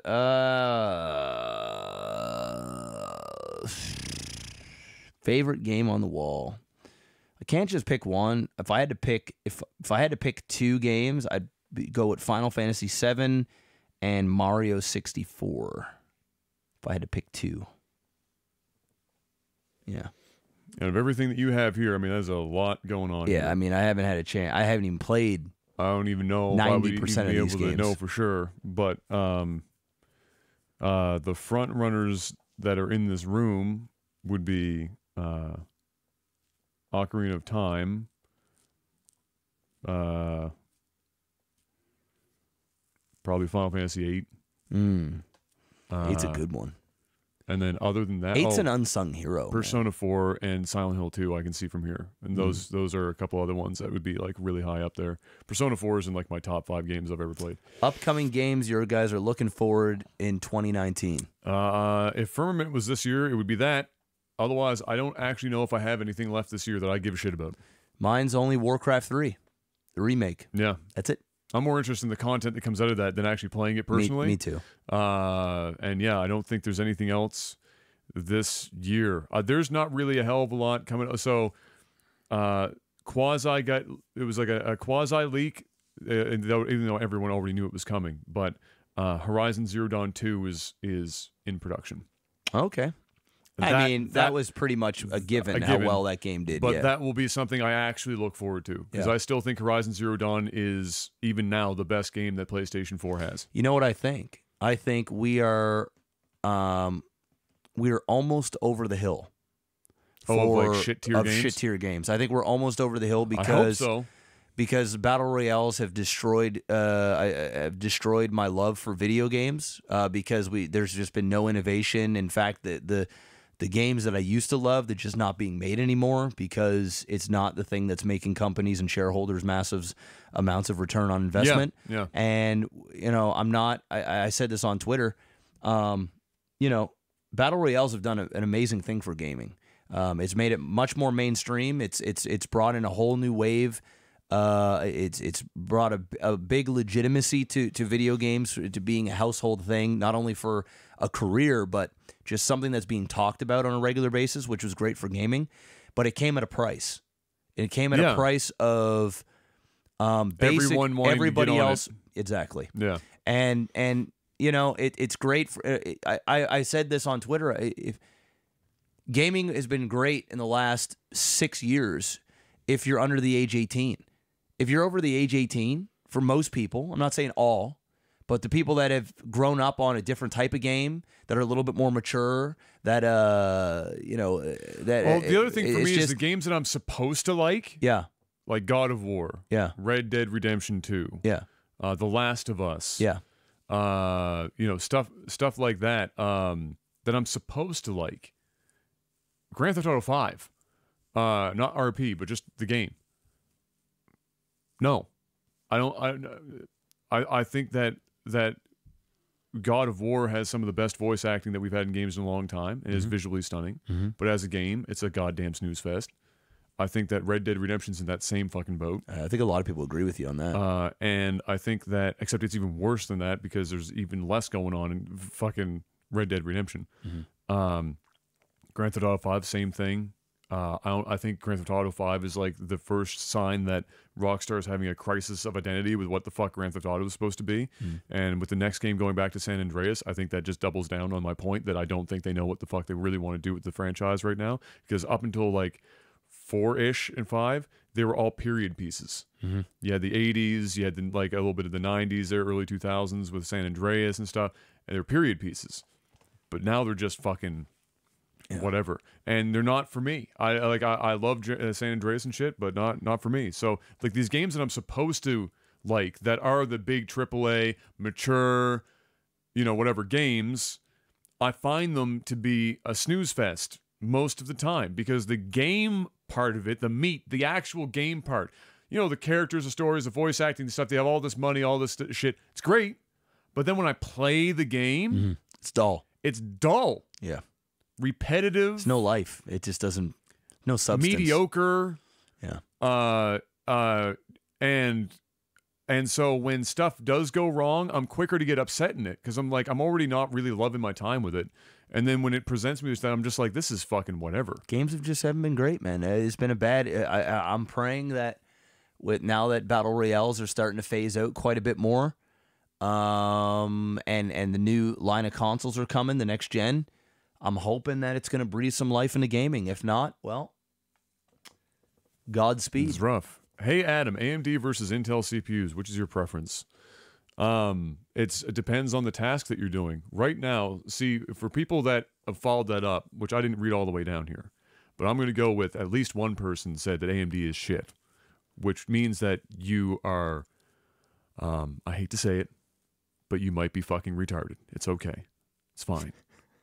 Not everyone can put on, not everyone can put on their pants properly in the morning. It's okay. It's fine. AMD is on target for having over 30% of market share for CPUs, up from like 2% in the span of about 5 years. Intel, for pure gaming purposes, and when I say pure gaming, I mean pure gaming, gives you an edge if you're willing to spend $300 more. And an edge that, depending on what game you're playing, at what resolution you're playing at, may or may not even fucking matter. For example, if you're playing Overwatch or your Battle Royales, and you want to play at 144 frames a second on one of those fancy monitors, you're playing at 1080p. Yes. If you're swinging a huge dick, you got a 2080 Ti, 1440p. To get to 144 frames.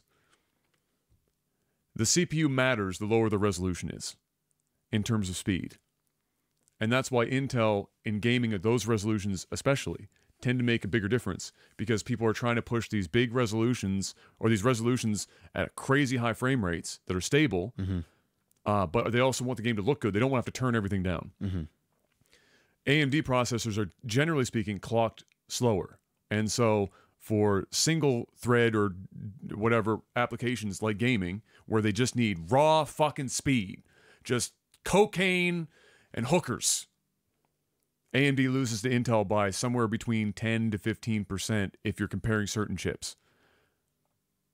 But that's for a very specific fucking portion of the market. For $300 more is a lot of money to spend to get that extra little bit of performance. If you're playing games... Who asked Adam this question? It's Jacob did. Oh, no, not Jacob. Somebody else. Stop the madness. You're going to get Adam going for a half hour. Because he'll do it. If you're playing at 60, 90, 120 even frames a second.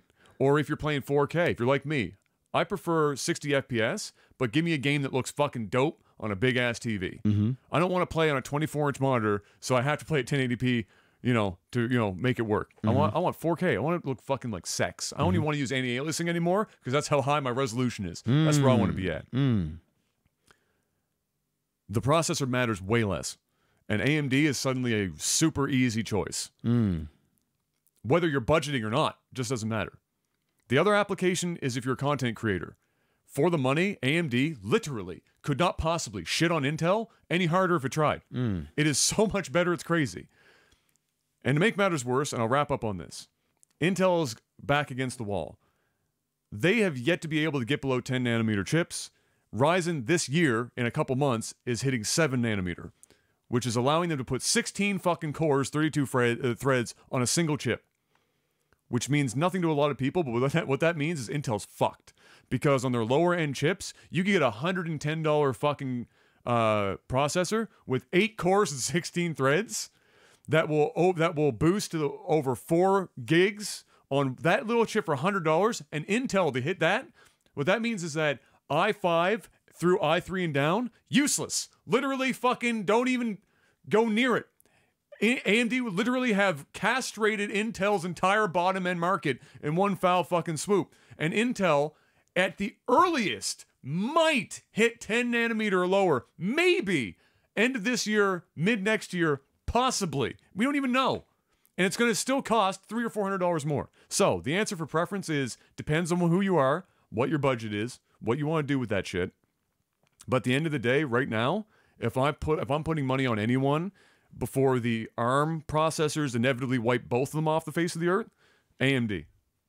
But I'm using Intel currently, because when I bought the PCs, that was what you did. But if I was building a PC this year, I wait for Ryzen Zen 3 to pop up, summertime. I build one PC to rule them all, and I don't have to spend $6,000 to make it happen, because AMD is building shit for like $4, and Intel's like, hey, how about I do that? But you're going to spend the remortgaging of your house. So fuck Intel. AMD is going to take massive leads on them until ARM shows up and kills them both. That's the real play, is ARM processors. So buckle up for whatever the fuck that is. Anything else? No, good. Anything else? No other questions that showed up that aren't that? That aren't tech related. That aren't tech related? Because Adam will he's got an opinion. That's not an opinion, actually. That's actually just fact. Nothing that I just said is opinion. That's just reality. And then there are people that are delusional that will want to say Intel until they die. Most of them haven't been alive long enough to remember that AMD used to actually also be competitive or better than Intel with their Anthlon processors. I think what it is, without getting into a shebang about it, that's fanboyism. It's fanboyism. Of course, that's what it is. And that's fine. It's the Apple versus the Android argument, right? They don't care. Yeah. They don't care if the Android is cheaper and can do what the Apple does and blah blah blah blah, but better. Or you can customize this and that, or the performance this and that for the money. It's fanboy. That's all. That's all it is. And that's fine. Go ahead. I'm just seeing if there was anything else that, like, any other questions that we can end on other than that.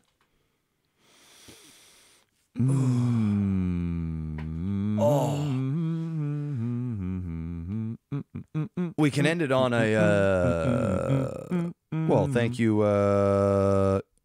Sergio. Can I get a cowabunga? Oh. Cowabunga! Put that on. Get that on. There you go. Cowabunga! Another franchise that just... JP just asked, I'm watching Lagcraft Revival again. Unfortunately, we lost a lot of those to the YouTube purge thing. The tag purge. That I've described 1,000 times. If you don't know what it is by now, you can find me saying it somewhere else. Can you give me the list of the titles of the music that you were playing during Lagcraft? So that whole thing is a combination of tracks that I put together based on...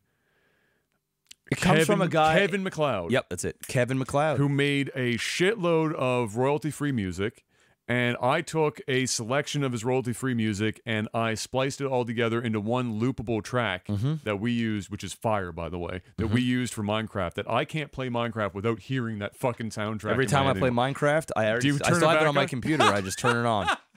I actually don't know the names of the files. It was just one master music file. Because I put it all together. So but if you want to know, it's Kevin MacLeod, right? Kevin MacLeod, who still makes new stuff now. Yeah. So Kevin MacLeod, just Google him and you'll find all the music on there. You'll find all that music there. Where you'll find it.